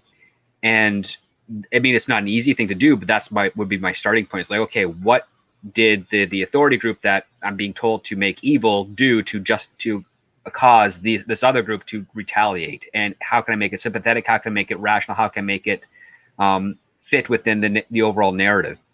And it's not an easy process, but that's where you would start. And with regards to Falcon and the Winter Soldier, I could not grasp what the heck the Flag Smashers were all about. I didn't know what like this. Did they want to kill half the planet? I don't know what they were doing. I couldn't make heads or tails of what their goals or desires were, and it just felt sloppy and unfocused. And the other part too is the more complicated you make the plot, the less complicated you can make the characters, which means you sacrifice drama and you end up creating confusion from your audience, which is what happened at least in my case. Yeah, it's like complex characters, easy to do, simple plot, makes everything far more dramatic. If you know exactly where your bad guys, what your bad guys are doing and why your good guys are there and why, then it's all about, you always have your audience on the same track. So whenever there's an argument or like a side story between two characters, button heads or what have you, you still have that focus like, yeah, these guys have to work together because they have to stop the bad guys because of this. Like, you don't forget that. But, yeah, like, they did the inverse, it seems, in Falcon and the Winter Soldier. Yeah, and it didn't seem to work out all that well. I haven't seen it myself, but I've heard nothing but... I've heard very little good things about it. A couple of cool special effects parts, I would say, that were actually quite decent. But, yeah, I just... And we didn't even bring up... John Walker as the new captain. I thought his little story arc was great, and then Zemo was wonderful. Someone else who's wonderful is Mandy, but you regrettably have to be leaving us. I do. I'm so sorry. I've got to go and handle. I gotta go adult for a little bit. Unfortunately, now. I also have to leave as well because I have to go get my shot. Yeah, that's what you're telling them. Don't tell them what we're really going to do. Me and Tom are going to the arcade and we're going to go play games. Tom, House of the Dead. It's okay to get poked. Just don't go woke. I'm going to play Mario Brothers. But you guys, it was so fun being here. I want to thank you guys for letting me check out be Mandy's here. channel. Yes, please go check out my channel, Mandy Summers. And all of you guys in the chat have been amazing. I've been laughing my butt off sitting over here reading the stuff y'all were saying. Y'all are freaking great. And it was so great being here, you guys. Thank y'all. Bye, Mandy. Bye, guys. Bye, Mandy. Love y'all. See you later. Take care. Bye, Tom. I'll say the same sexy way. Bye, Tom. All right. And not as cute when you do it, but thank you, Michael, for coming in here. Appreciate that as well. No problem. And Polly, of course, and Script, of course, as well. And Mandy, of course, who just left. And see you all on the flip side. Hopefully I don't die. Take care. You'll be all right. Well, fingers crossed that you'll be all right. I'm going to take the advantage or opportunity of the situation to read some super chats. Let's see. Because here we Glenn Daly wonders what chance of a Blake's 7 reboot in this woke crap. I have not heard of that happening, and I can't claim I'm too familiar with what Blake 7 is about beyond its existence. Yeah, it's a British science fiction series, but again, like you said, it really does fall into the obscure category these days. It has a cult following. Yes, it did have toys back in the day. It was a small hit at the time, but now. It would take a lot of hard salesmanship to get that relaunched. I would expect more of a comic book or audio drama rebirth for that than a TV show or a film.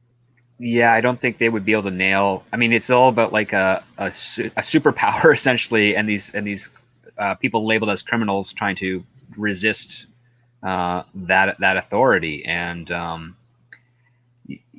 I don't think it could be properly addressed or handled well with the current climate in Hollywood or even over at BBC, because I think they're still I think they still have a stake in that property.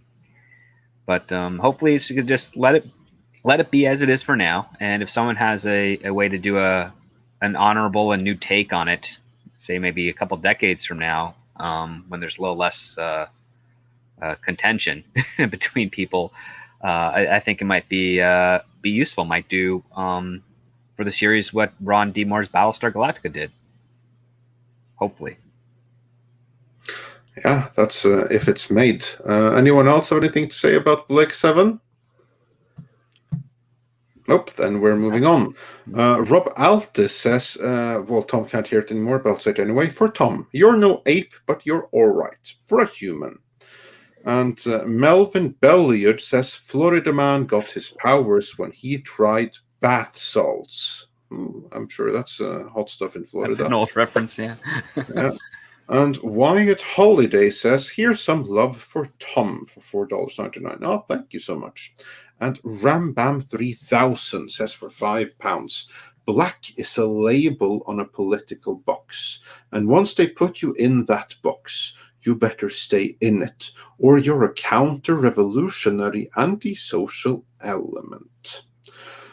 And oh my God, Tiberius Monk says for $5, para bailar la tomba, para bailar la tomba cual necesita una poca de gracia. I know this attempt at Spanish is broken, but I appreciate Tom.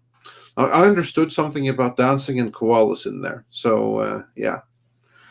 And Joachim Stark says, my fear is that she is a regular Force-sensitive clone that identifies as female.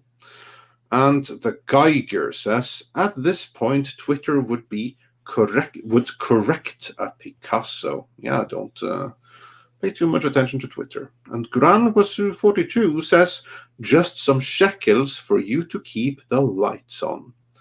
KitKat says, given their pathological hatred of fans, anything we like is doomed as soon as they find out what we like. Mexican Iron Man says for $14.99. Thank you so much. Muchas gracias, amigo. Hi, everyone. It's been a pleasure professionally to work with Tom and Andre behind and in front of the scenes. By the way, newly relocated Mexican Iron Man is the real Southerner here in South Carolina. Love you all. Oh, yes, indeed. And we love you too. Dash D's says, you guys should, you guys should really question Tom's choices. He put my ugly ass on the internet. That's like putting Quasimodo in the Louvre. Oh, but that wasn't a membership stream, and you're always welcome in the membership stream, as is anyone else. Gran Wasu 42 says, Tom, when is your hot tub stream? Keep on rocking. We'll have to ask him that when he comes back again. And Stephanie Yanisek Smuggler's Cantina says, China banning Marvel movies. LOL. Yeah, how ironic is that? And Tom is the best. Indeed. Fear Sundown says for $5, China used Marvel to build a network of theaters, and now they want to use it for their own movies and will freeze Hollywood out. Marvel got played. Script. Did Marvel get played? Oh yeah, the whole state of California got played when they were going after the China market.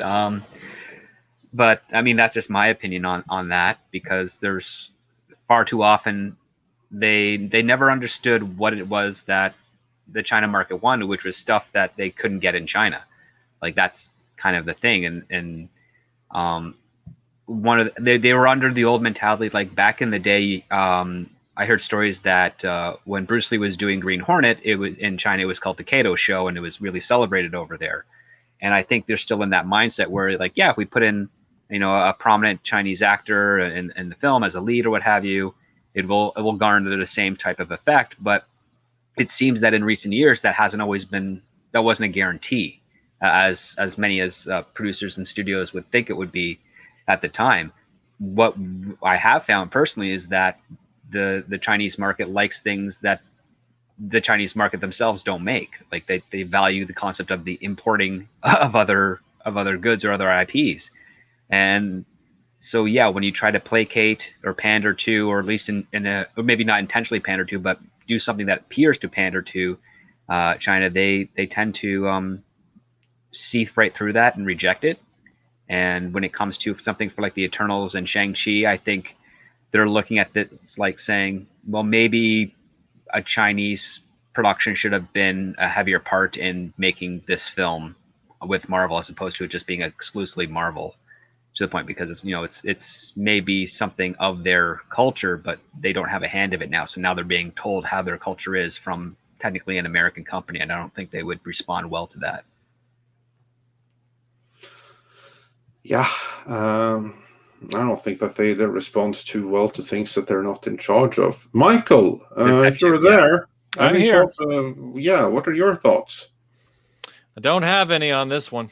I don't have any. I'm just listening to the conversation. I'm just soaking it all in myself. So all right, then moving on with the super chats.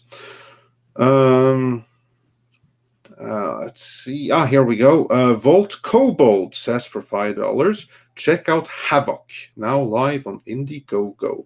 How China takes the Triads in the comic. I don't care. It's a good story. Judge for yourself. Yeah, all right. So check out Havoc on Indiegogo.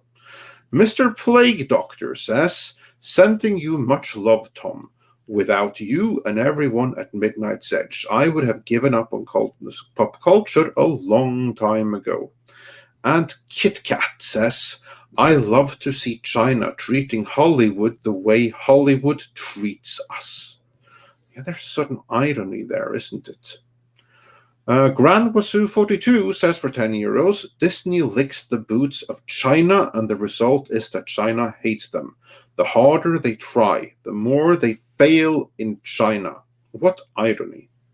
Yeah, there's there's an irony to that. And also, here's the next one. Kyle Dawson says, Zack Snyder's Justice League did exemplary in China. Yeah, it did. It got like 200 million downloads or something like that. Yeah. I heard. And it didn't even try to cater to the Chinese market. Now, that's something that actually feeds into what you were saying, that the Chinese want what they don't already have. Yeah, I mean, that's just good marketing there. It's like, try to figure out what they want, and if you can, create something to fill the gap, so to speak.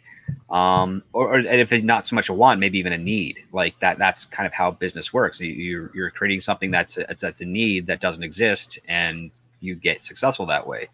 When the other part too is like, you don't go to a car dealership, like say for instance, the Toyota car dealership, and say, hey, do you want more of these other type Toyotas when they're already a stocked at capacity or what have you. It's like, no, if we're gonna diversify our dealership a little bit, we want other name brands that customers are also interested in. You're going more like just a general type of auto shop or dealership of that nature. So yeah, there's I mean, for all this talk of the value of diversity, it's not always the same when you're trying to market to other countries of stuff that they already do themselves locally. Yeah, and Disney, with its business history, Disney is always, it's only good at targeting entertainment for little girls. There's nothing wrong with that. Stick to what you're good at. Mm-hmm. But as a business, every time it has attempted to get into another market, whether it was boys entertainment, they tried it with the Black Cauldron, and then they tried it again a few years later with other films like Treasure Planet and stuff like that. It just wasn't working. And so they had to buy Marvel, and they had to buy Pixar, and they had to buy Star Wars. And when they do, Marvel had the benefit of already having gotten all the way up to Avengers by the time the deal was made. That was pretty much a Paramount run with Kevin Feige up into that point. And so Marvel was already under the power of its own steam. And these other franchises that were brought in, they have slowly become more and more homogenized. And now we see that with Marvel as well, because Disney only knows how to do one thing. And they are all about homogeny, and they're about mass marketing to what they visualize as a general audience, while they talk about diversity and pay lip service to it and stuff. But they want vanilla for everybody. And so then every product starts to look the same.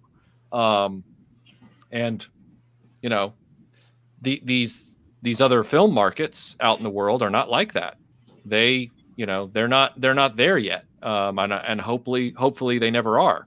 But yeah, Disney is the wrong studio right now to be trying to break into new markets and new ideas with the way they tend to do things. Yes, I've lost the group. I've clearly lost the group. No, we lost the group. Someone's making some noise next door. It's quite all right. And then moving on, before we get into the next topic of today, Eric O'Sullivan says for $10, I got to get going to run errands. Just sending my gratitude to you all. Polly, Mandy, Michael, thank you. Midnight's Edge boys, ride on. Hashtag I stand with Tom Connors Jr. Well, thank you. And Bertrand Kurt Russell sent us a super chat with some symbols of like a forbidden thing and CN and a raccoon and a ring. I can't quite decipher it, but thanks anyway. And Stephanie Yanis ex-Smuggler's Cantina says, can we admit now that pandering to the Chinese communists is a bank crusher? Yeah, it didn't really work out for them so in the end, did it? And also on that note, Dave the Impaler says, oh, well, I guess Disney won't get to thank Chinese camps where people go to concentrate in the credits this time. Maybe they'll make the Mandarin North Korean in post. Yeah, that would be hilarious if they did that thing, the same thing they did with the Red Dawn remake. Remember that? Oh, yeah. Yeah, I would argue calling them like focus group retreats, involuntary focus group retreats. Yeah, that's also a way of putting it. Absolutely.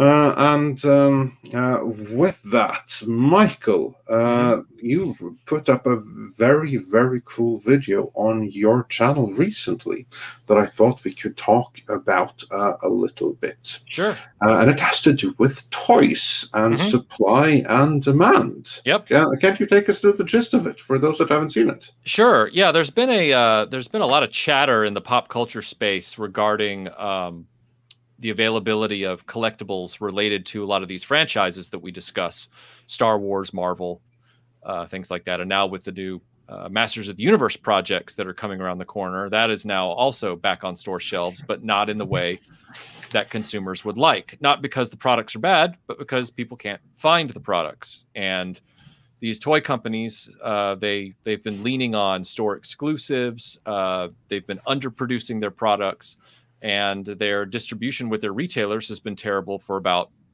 10 years. So there's been a lot of chatter on it. So I did a video talking about how, we're now at this place where these toy companies are causing their customer base more ire than they are entertainment and enjoyment, which kind of runs parallel with how we see some of these movie studios these days. But what I said was it's time for these toy companies to leave brick and mortar retail because half their inventory is lost in overstock now and doesn't show up for 8 to 10 months. And then when it does finally get found in big box overstock warehouses, it gets pushed out to discount partners, and people can't find what they're looking for.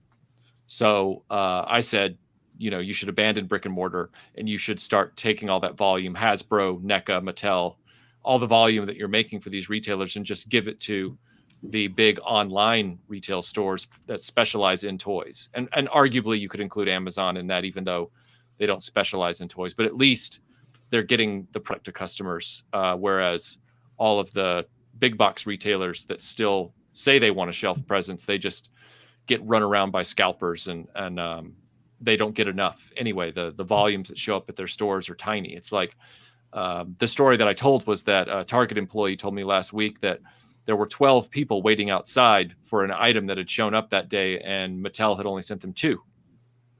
So if you do the math on that, that's 16.6% of demand being met. So these toy companies are leaving massive amounts of money on the table. And I feel like it is a corporate thing to be able, in other words, a corporate mentality, be able to go back to your boss who's not paying attention and say, well, we've done our quarterly report and we sold everything we made, rather than telling them that we only made 17% of the actual demand. It's strange. And there are people out there right now who are trying to rebut that, saying that, no, this is a good problem to have for the toy companies and all this kind of stuff. But I feel like it's dovetailing very closely to, not dovetailing, I'm sorry, running parallel with what's going on in the movie studios these days, with corporate culture taking over, using the same standard playbook to apply to any business, whether it's movies, toys, flashlights, whatever you want to call it. And what we're seeing is diminished consumer satisfaction, exponentially diminished consumer satisfaction, and companies that charge more for products but are making less and less every year. They're doing less and less and less to try and make more and more and more money. It's an odd phenomenon. These streaming services are kind of the same way. You're wanting your customer to pay a monthly subscription to you, no matter if they watch anything or not, or how little or how much they watch. And with this pandemic and everything like that, companies like Disney haven't put out a lot, compared to years past. So it's an interesting phenomenon we're seeing running through late stage corporate culture. Anyway, that's kind of the long and the short of it. So basically, this is something that they have decided they could increase the supply if they wanted to, but they choose not to. They claim they can't for various reasons that are still vague to the consumer. I've never been able to suss out exactly what the answer is there. But what they want is, on the one hand, they're saying, we don't want to put out more than we'll sell. So we're gonna underproduce to make sure that everything gets picked over, which means you're leaving a good percentage of your customer base unfulfilled. That's profit on the table. And then on the other side, sort of making a sense of a false higher demand for something that might not actually be there. It might be an average demand, but because they're rolling back the numbers of production, it looks like it's greater than it actually is. So if they were to increase a little bit, they'd still be selling and still hitting that 100% mark and never be in the red, so to speak. Yeah. And then on the flip side of it, of course, is the whole thing of consumers say I lost my train of thought, but the point is, no, you're fine, dude. It's okay. This happens to me every minute of every day, whether we're in a discussion or not. But the point is that there's these vague explanations are being thrown around about this, and it is odd because a lot of money is being left behind. And somebody in the chat just now was saying, well, maybe we don't know what the real demand is or something like that. But when you're producing so few that eBay scalpers are able to just grab them up off the shelves for the most part and use bots on the online pre-orders to sell everything out as quickly as possible, you're never going to know what your demand is, because 10 of those 12 people that walk into Target every morning or Walmart or whatever, they're walking away with nothing. And then they go to 8 other Walmarts and Targets and still find nothing. It's a weird time. It's a weird time in pop culture, both in the movie space and in the merchandising space. It sounds like a quieter pseudo tickle me elbow crisis, like way back in the day, where that doll was selling out, people were clamoring for it, but it was like talked about far more. And now it's like, well, the retailers are trying to take that formula of not having enough in demand and just making it so that they're in way more control than they are, as opposed to not being able to meet demand. It's like, we can meet it, we just choose not to, so we can have those better returns every quarter. Yeah. It's almost, I highly suspect it's about continuing to impress whoever their upper manager or director is in their division by being able to say, we moved this many units and we had this many media impressions. Because like the movie industry right now, the toy industry seems to put more value on hype and PR and marketing rather than actually making stuff people like.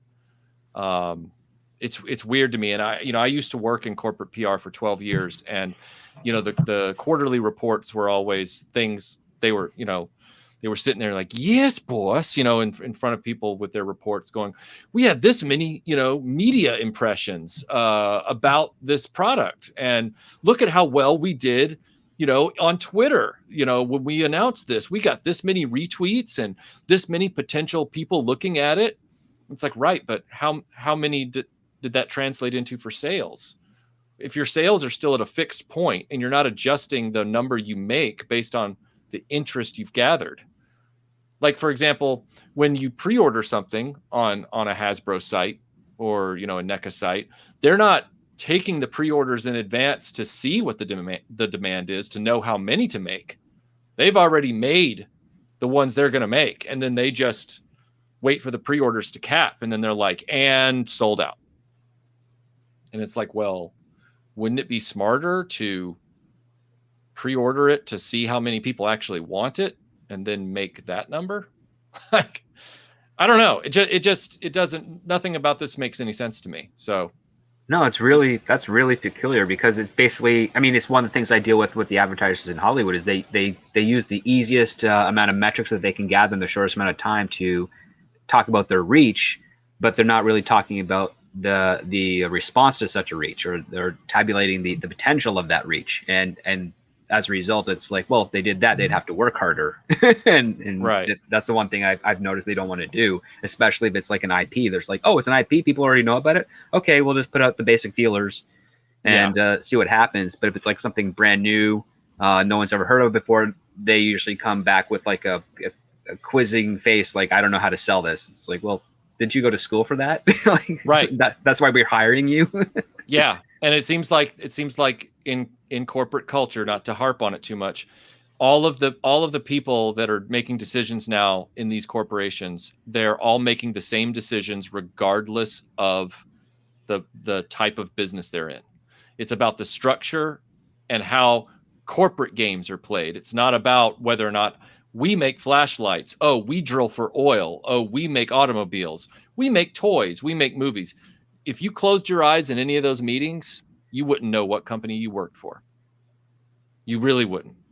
So it also sounds like they're not drawing on any type of experience, but just basically a handbook. Yeah. It really is. I would love to. You know what? That might be a good bestseller. A satirical corporate playbook 101. Yeah. So Yeah. How to run any business. Yeah, how to run any business in the 21st century. Value hype and what do you call that? Style over substance. Yep. Always value style over substance. Never champion people who know what they're doing. Always protect your position by championing people who are stupider than you or as stupid as you. And don't actually give customers what they pay for. Try to get them to give you their money without giving them anything. So, yeah. And undersell your expectations so you can always meet them with every question. Right. Exactly. Yep. Yeah, I think you got something there. Yeah, it'd be a great whole 20 pages. Yeah, I mean, I think it would be something that would be very popular with people, on the can, just in the bathroom, just thumbing through it, and I'd be fine with that. So yeah. Yeah, indeed. Well, it's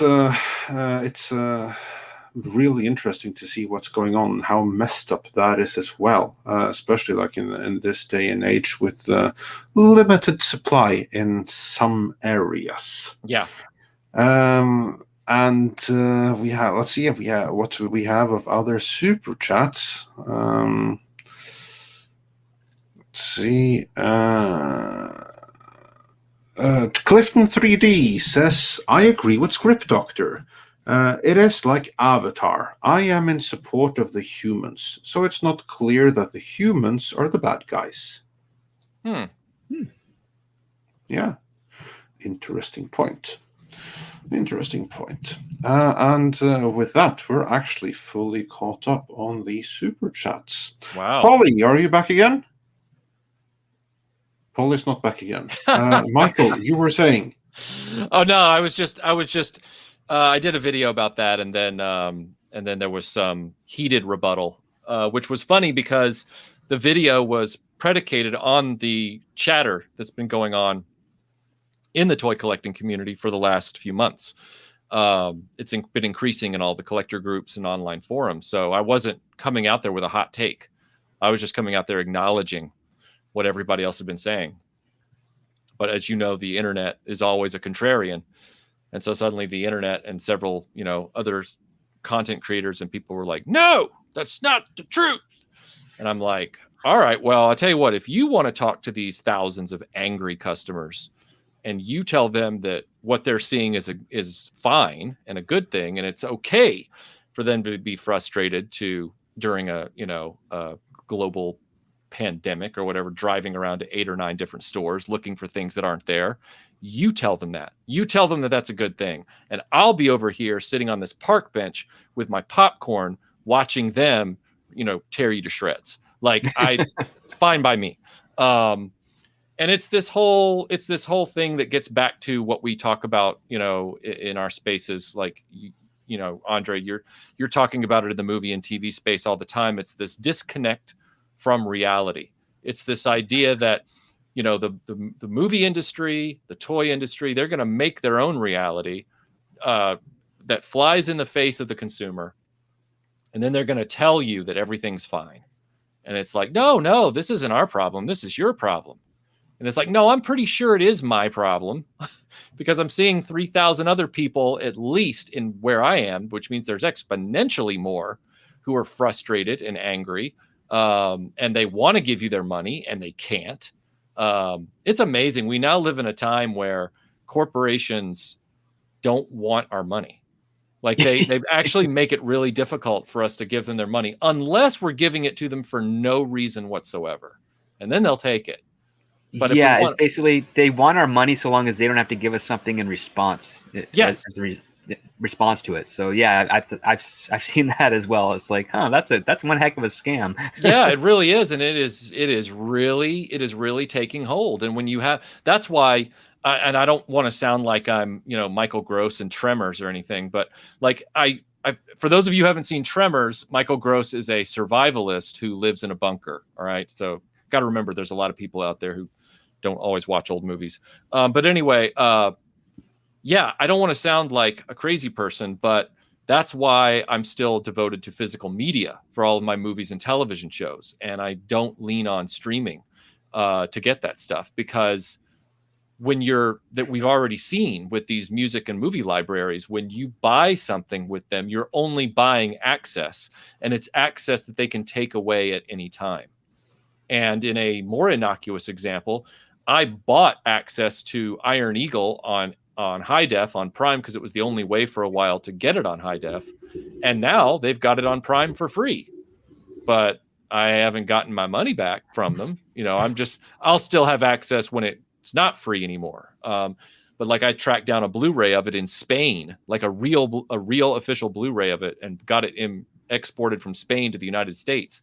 I export discs from Japan, the UK, Australia. So yeah, it's a weird time to live in, but I don't want corporations taking away my choice. And when they're asking me for my money and not giving me anything in return necessarily. So if you're a toy collector and you buy a subscription with Hasbro Pulse, I have told people you are literally paying for the privilege to browse. Because the subscription doesn't actually guarantee you any of the products that they put up for pre-order. You are not given first place in line. You are not guaranteed one of those products because you're a subscriber. You have to sit there and try and click the button as fast as anyone else. And it usually, before you can get your cart and everything together, it usually says, "Oh, too bad, it's already sold out." And I didn't want to laugh at these people the last few years, but I have been laughing at because I didn't buy into it, because I was like, that's a scam. Don't do it. You're paying to browse. Yeah, and you're not even getting like a discount off the products that you're buying as a result of the subscription fee either, right? So there's no balancing out with it on the finances. Right, exactly. Yeah. And Shrap 3D here is saying, well, you lost your choice years ago. It's doomed. I haven't lost my choice yet because I'm choosing not to buy into those systems, and I'm choosing to stick to tried and true methods of commerce until they are no more, in which case I'll master my archery skills and go live out in the woods for the rest of my days, because at that point society will have collapsed. You can get that bow and arrow from Amazon, right? from Amazon Prime shipping. Yeah, it's a weird time to be a consumer of anything, whether it's entertainment, materials, resources. I mean, I know I feel like I'm sounding like a lunatic right now with everybody. I don't want to be, but it does make me start. Sometimes I feel I don't like want to say anything, but yeah. Thanks, Paul. I appreciate that. You're reconsidering having me on your show, aren't you? I mean, like here's the deal. Not at all. Yeah, see, like I know that sometimes I get on these tangents where I start like putting, the mental pins in the board and then putting yarn between them and seeing a pattern. But I promise you, I'm not doing the thing that Russell Crowe did in A Beautiful Mind, where he's like looking at the pigeons and he's like, "Ooh, there's pattern in the way they walk." And it's like, no, there's not, you crazy man. In this case, I assure you, like, I'm stepping back, taking a breather, having some Santitas and a Coke, and being like, okay, let me look at this again. Nope, I'm not crazy. There is a pattern here. These corporations are crazy.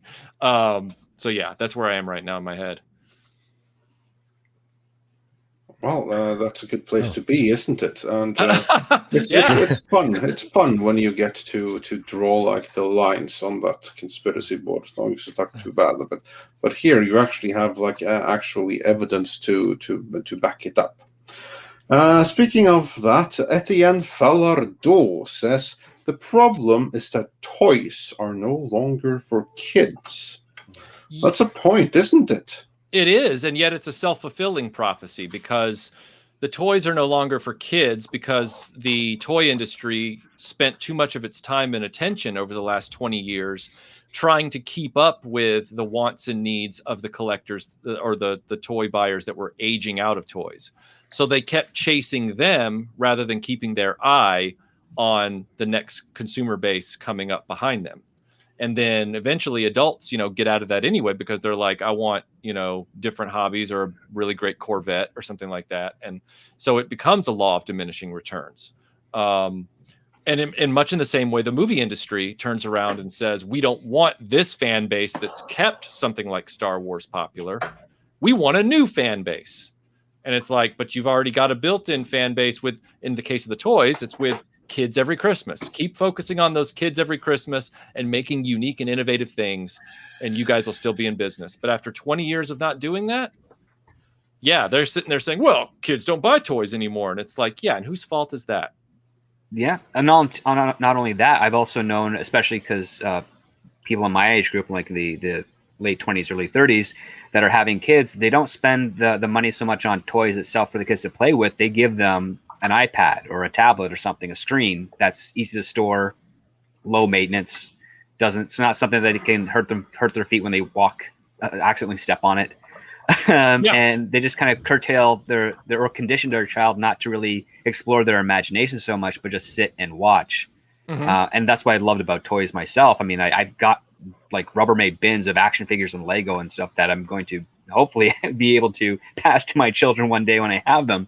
And I don't care if they're a choking hazard. I'm going to watch them play and make sure they don't choke, because I'm going to be very entertained with what they come up with. I'm so glad you brought that up, because Lego is the smoking gun that destroys the arguments from the other big toy companies like Hasbro and Mattel and NECA. Because Lego is not only one of the most expensive toys out there, right, per unit, but it is also one that continues to be in buyable, findable, high volumes in stores, and they have successfully marketed to both kids and adults and kept kids as engaged in their brand as they have adults who are collectors. And so when you see other companies saying, well, we can't keep our shelves stocked because, you know, only adults buy our stuff and not kids, and oh, the price of plastic makes these things too expensive to make enough of them to meet demand, and I'm like, you're not going to get more expensive than Lego, you jackasses. And Lego is having no problems right now. So no, but all the licensing deals they've done over the last like decade or so has really saved that company, because I used to have like a part-time job as like a paper boy and could buy Lego with that. And then like I'm looking at the prices it get today, I'm like, oh my gosh, like $300 for a Lego. But that's the thing, it's not stopping anybody, whether they're an adult collector or a parent who wants to interact with their kids and have, you know, memories with their kids. They'll buy that $300 set and have to build it with their children. And they have ridden right past all of the laments and complaints and frankly excuses from these other companies. Oh, it's the retailers, they're not distributing properly. You've had a decade to work that out with them. Why haven't you? Oh, well, it's the customers. The kids don't buy the stuff anymore. Talk to Lego about that. Yeah, because Lego ain't having no problem. Well, Lego can still be found in stores. I can go to any store around me tomorrow and find 90% of the Lego sets I'm looking for right now. I can find Lego in board game stores. Yeah, like I know how easy it is to find. Like the other part too, like actual action figures or creative or interesting action figures, few and far between on the normal retail stuff. Right. Like that's what I've noticed. Like, I remember as a kid, you could browse for hours in the toy aisle, and now it's like 3 minutes. Yeah, it's 3 minutes until you go to the Lego aisle, and then you can spend about 10 to 15 minutes there just looking at everything, because there's so much there to choose from. And then balancing your checkbook, be like, which one can I buy this week? Yeah. So and Seller is saying that furthering Retroblasting's point, Lego onward and upward, expanding with franchise movies and other stuff. Yeah, Lego is innovating while also keeping their core designs the same. So Lego hasn't done anything where there's something like, oh, we're changing the way Lego bricks are made. We're changing the way. No, they know their product. And like I said with Disney's lane is princess stories for little girls. That's what they do best. Lego knows what they do best. They're good at it, and they've just licensed more things to make them even more broadly appealing. But they're still making the same base product. And they've got they barely have to make, I guess, like new parts to accommodate some of those things, because they reuse their framework on everything they can, because it's cheaper on cost for them. Right. But at the same time, it also allows the freedom of imagination for kids. Like that's one of the things that made Lego so great, is you get like a Mars play set and a pirate play set. And if you didn't want to, have those things made anymore, you can take them apart and then make something brand new. And I remember going to like Lego World, and they would always say, like, bring photos of the creative stuff that you made with our product, and we'll put them up there for you. And we'll give you, like, passes and whatnot. And it's like crazy. Like the relationship between that company, or at least those people in that area that I've experienced with, and their customers is like pro creativity and pro imagination and fun. And that's like a very refreshing thing to get from a company that that sells stuff to people for for money in this day and age. Yeah, and I see some people here saying that Lego, is not as great as it was at the moment, and it's like, well, maybe that's true, but it took a long time for Lego to even have issues, and those issues may be temporary for Lego because of everything we've been through in the last 18 months. There's nothing to say that Lego won't rebound. If any toy company right now is going to bounce back from global issues, it's gonna be Lego first. Two other toy brands that are always in stock in stores, and some of them are from big toy companies, but it's because they haven't changed and they know who to market to, is Hot Wheels. Hot Wheels has no problem. They're still under $1. Yep. So, and they're still being made in large quantities. And then Barbie is doing fine. It's hey, yeah. Can I ask Retro a question, Andre? Yeah, sure. Of course. Go for it. So, wasn't the whole point of Disney buying Marvel and even Star Wars was to get to the male Yes. buyer? Because up until then they were just Disney was synonymous with female and princesses and all that stuff, but they wanted to nab that male market, but doesn't look like it's turned out that way. No, it hasn't. I mean, immediately from right after they did Rebels, which you could argue they tried to target it to little boys by having a kid with a laser slingshot, which that just insulted everybody, and so they revised that by season 2, I think, or 3. But they did that, and they did some comic books, and then they said, oh well, for our first big feature, we're gonna basically make a princess story again, and that's fine on the first go. But then when you see the pattern, and it's like, oh, Disney's just fallen right back into its ice tray, the old ice tray. Like it's not really.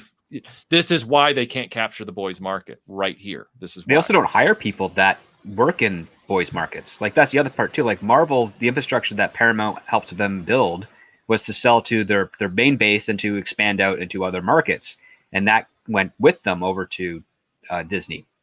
Lucasfilm So how have the sales been for the male action figures and everything from Marvel to Star Wars over the last?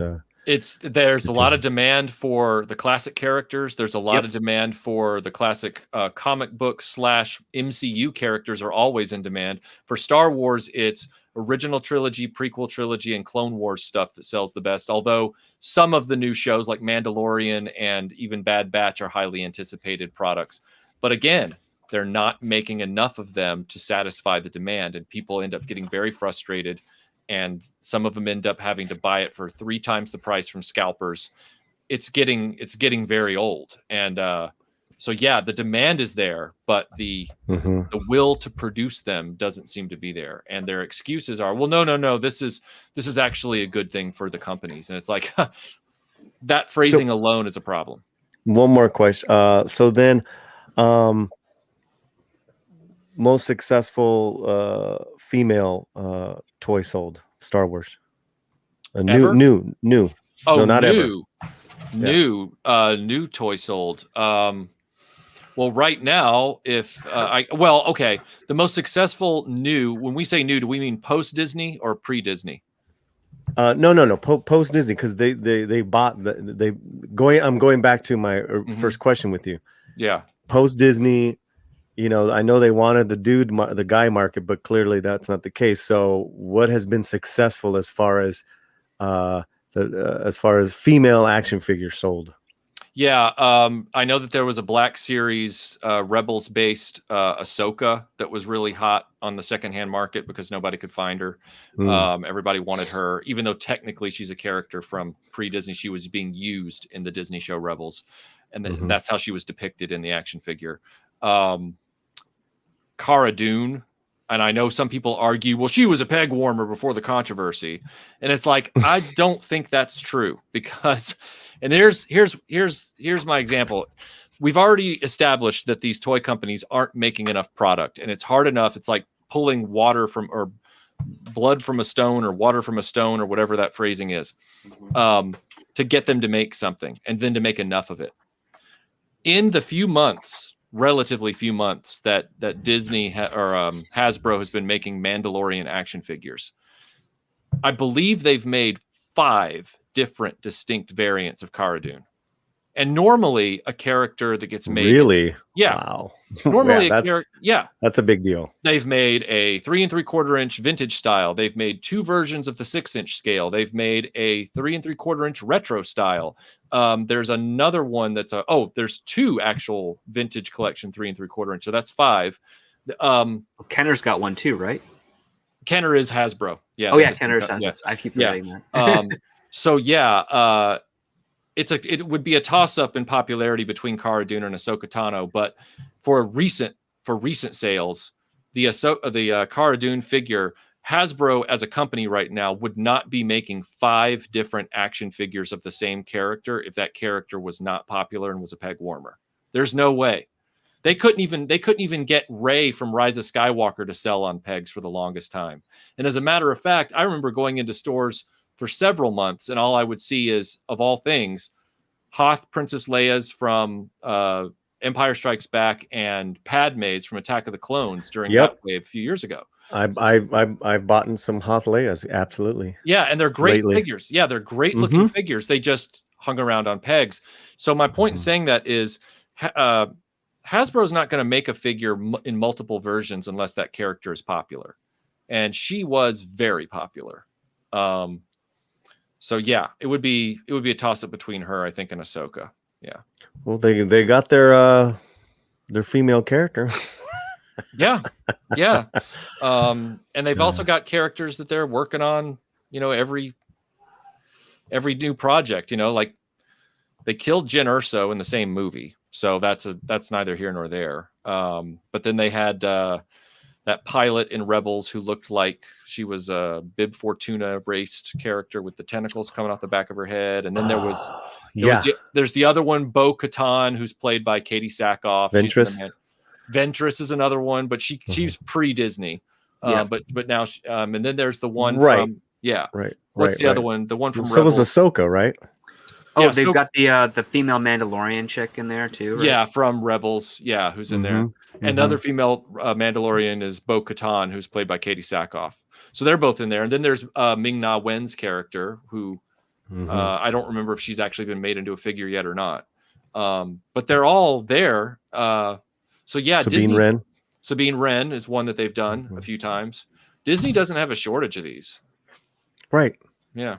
It's Hasbro. Hasbro's underproducing them, but as far as characters in their pantheon, Disney doesn't have a dearth of them or anything. They've got plenty.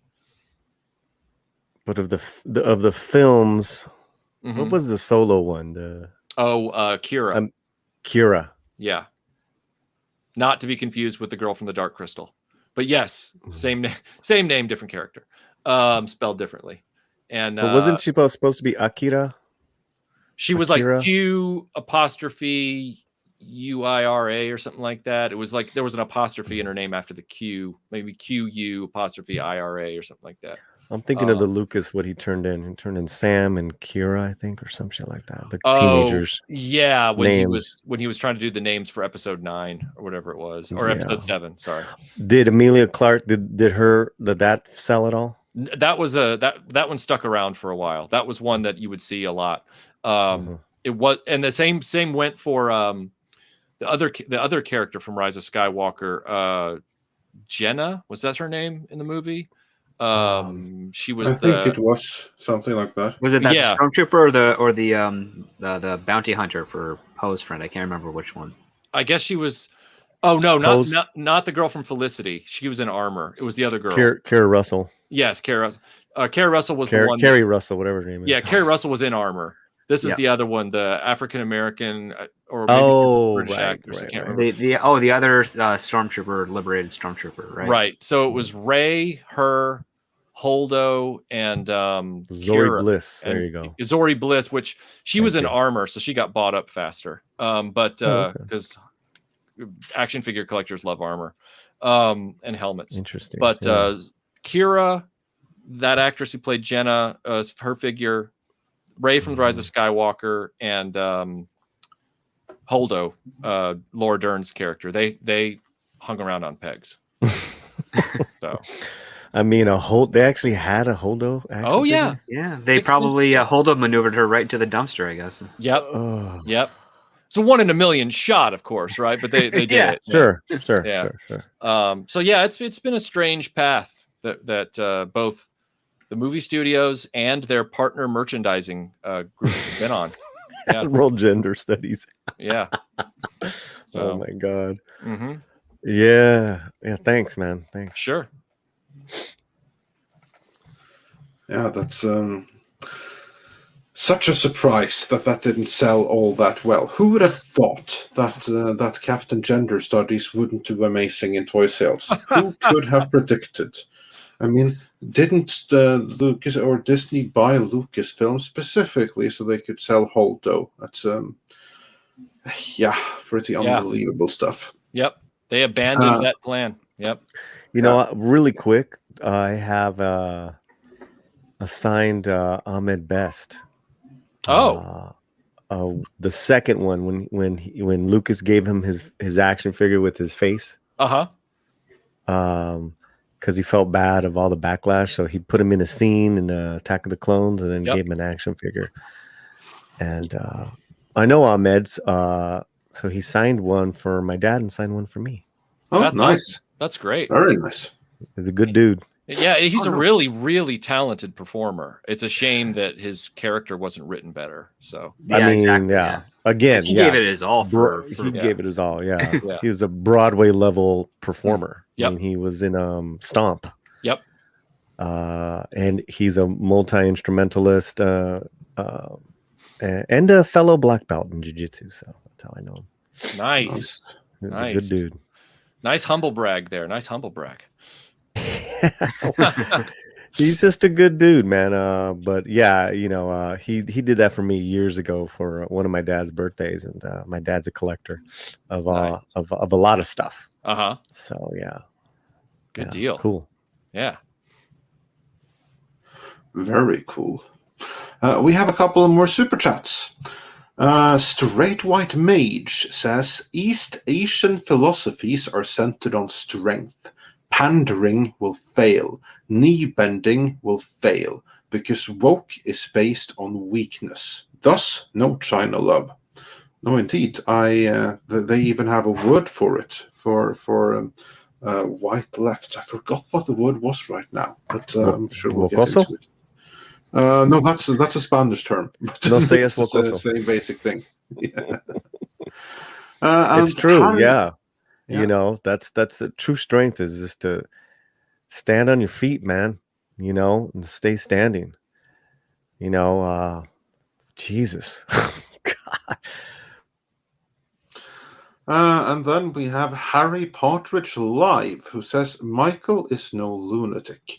Like Michael Gross in Tremors, that lady room invested is gonna pay. Oh no, that ready room invested is gonna pay off. Yeah, no, that was quite a different meaning. I appreciate that. Thank you. It means that I'm not crazy by having a few thousand Blu-rays. Thank you. That makes me feel better today. Well, you reminded me of the John Lennon song. I'm just sitting here watching the reels go around, eating my santitos. Ah, yes. Yes. Ah, lovely. Lovely. One of the greatest rock songs ever. And then TC says, I have a movie called Hive World Rebellion, Rise of the Free Minds, starring Gina Carano and Clifton Duncan. It'll have lots of big explosions. This is a movie idea, to be clear. And yeah, it sounds like a great movie. And Harry Nice Guy says for €5, if I buy my books from Amazon, I always prefer the hardcover version, even if the ebook version is available instantly as a download. Yes, physical media applies also in books. Yep. Perhaps especially in books. Yes, absolutely. The only time I find it a digital book appealing to me is if it's an Audible being read by the author. In which case I'll get that on top of getting the physical copy, because like when I hear Richard Iowade has released a new book and he always does his own audiobooks, I want to hear his distinct voice reading his prose. So I'll buy both. Yeah, I agree. That's actually awesome when the authors themselves read the audiobooks. Mm-hmm. I remember I picked up an audiobook from Neil deGrasse Tyson, Mm-hmm. and it wasn't narrated by him. It was Oh. someone else reading his words. It destroyed the whole experience. Yeah, that's a mess right there. Yeah, That's a mess. complete mess. And then Hypergiver 2 says, as a toy collector myself, I have given up on trying to collect entirely, thanks to artificial scarcity and an overly aggressive secondary market. Yeah, those guys, they know how to squeeze every last bit of profit, don't they, in the secondary market? Yeah, they really do. Yes, every time. It's one of the things that the consumer market really needs to try and get away from by making better decisions, voting with your wallet, things like that. Indeed. And Valiant Renegade says, Paulie took the words right out of my mouth. Disney bought Marvel and Star Wars to get the guys market, and immediately blew Star Wars, and now blowing Marvel. There might be some double entendre right there, but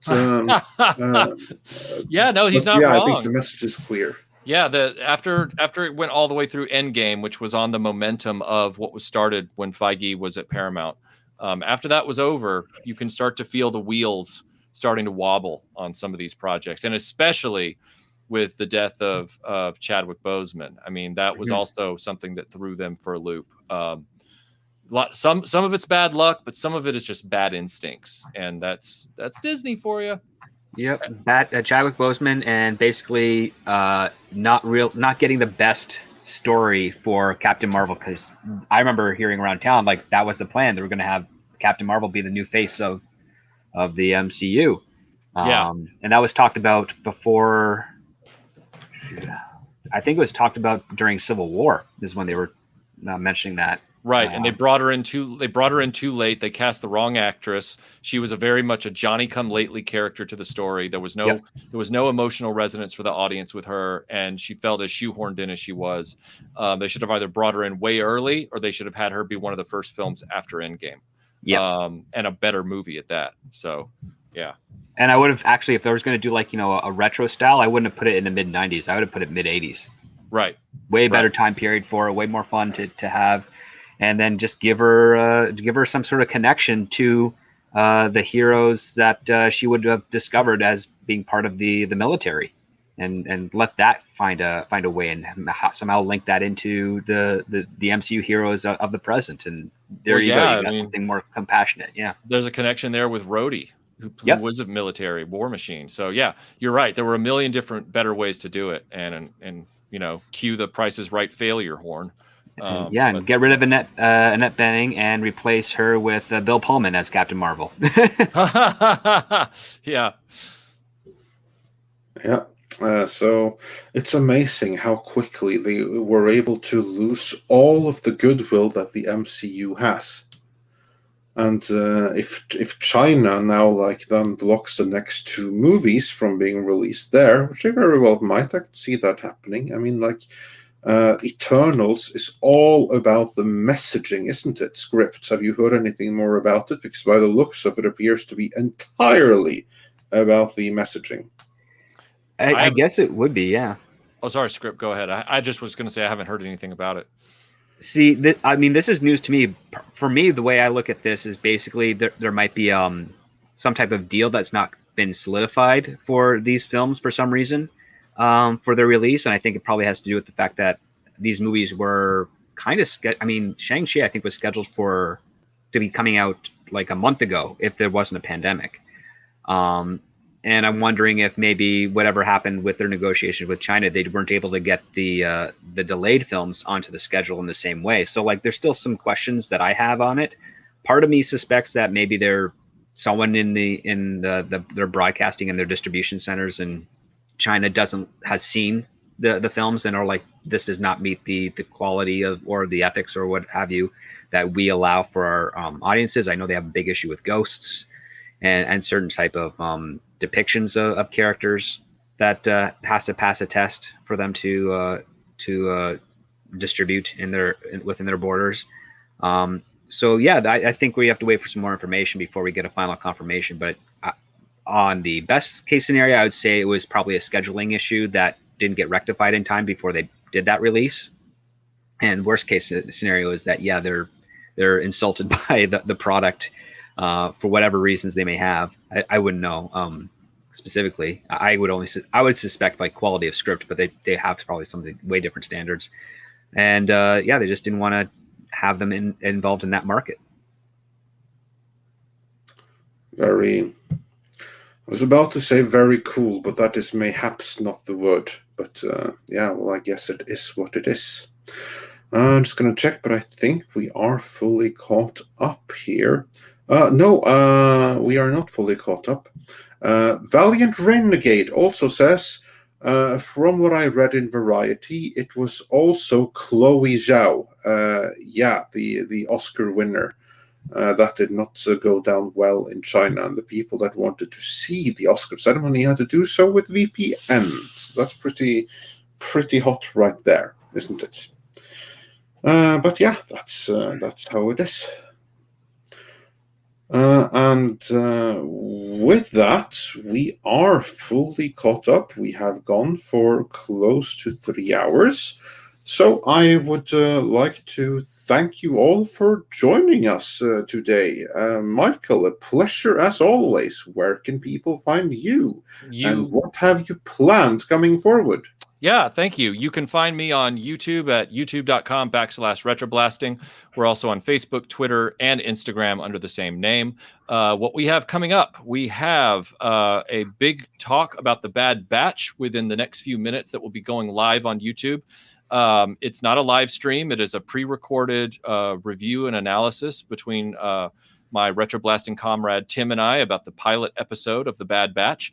Tonight at 8 p.m., I will be on a live stream on Retroblasting to discuss our favorite movie swords with my special guest, Bobby Valla, who is the creator of the Action Force brand relaunch of action figures. And he's also a big sword and movie prop aficionado as well. So he and I are going to talk about our favorite movie swords, and that'll be tonight at 8 p.m. Eastern time on Retroblasting as well.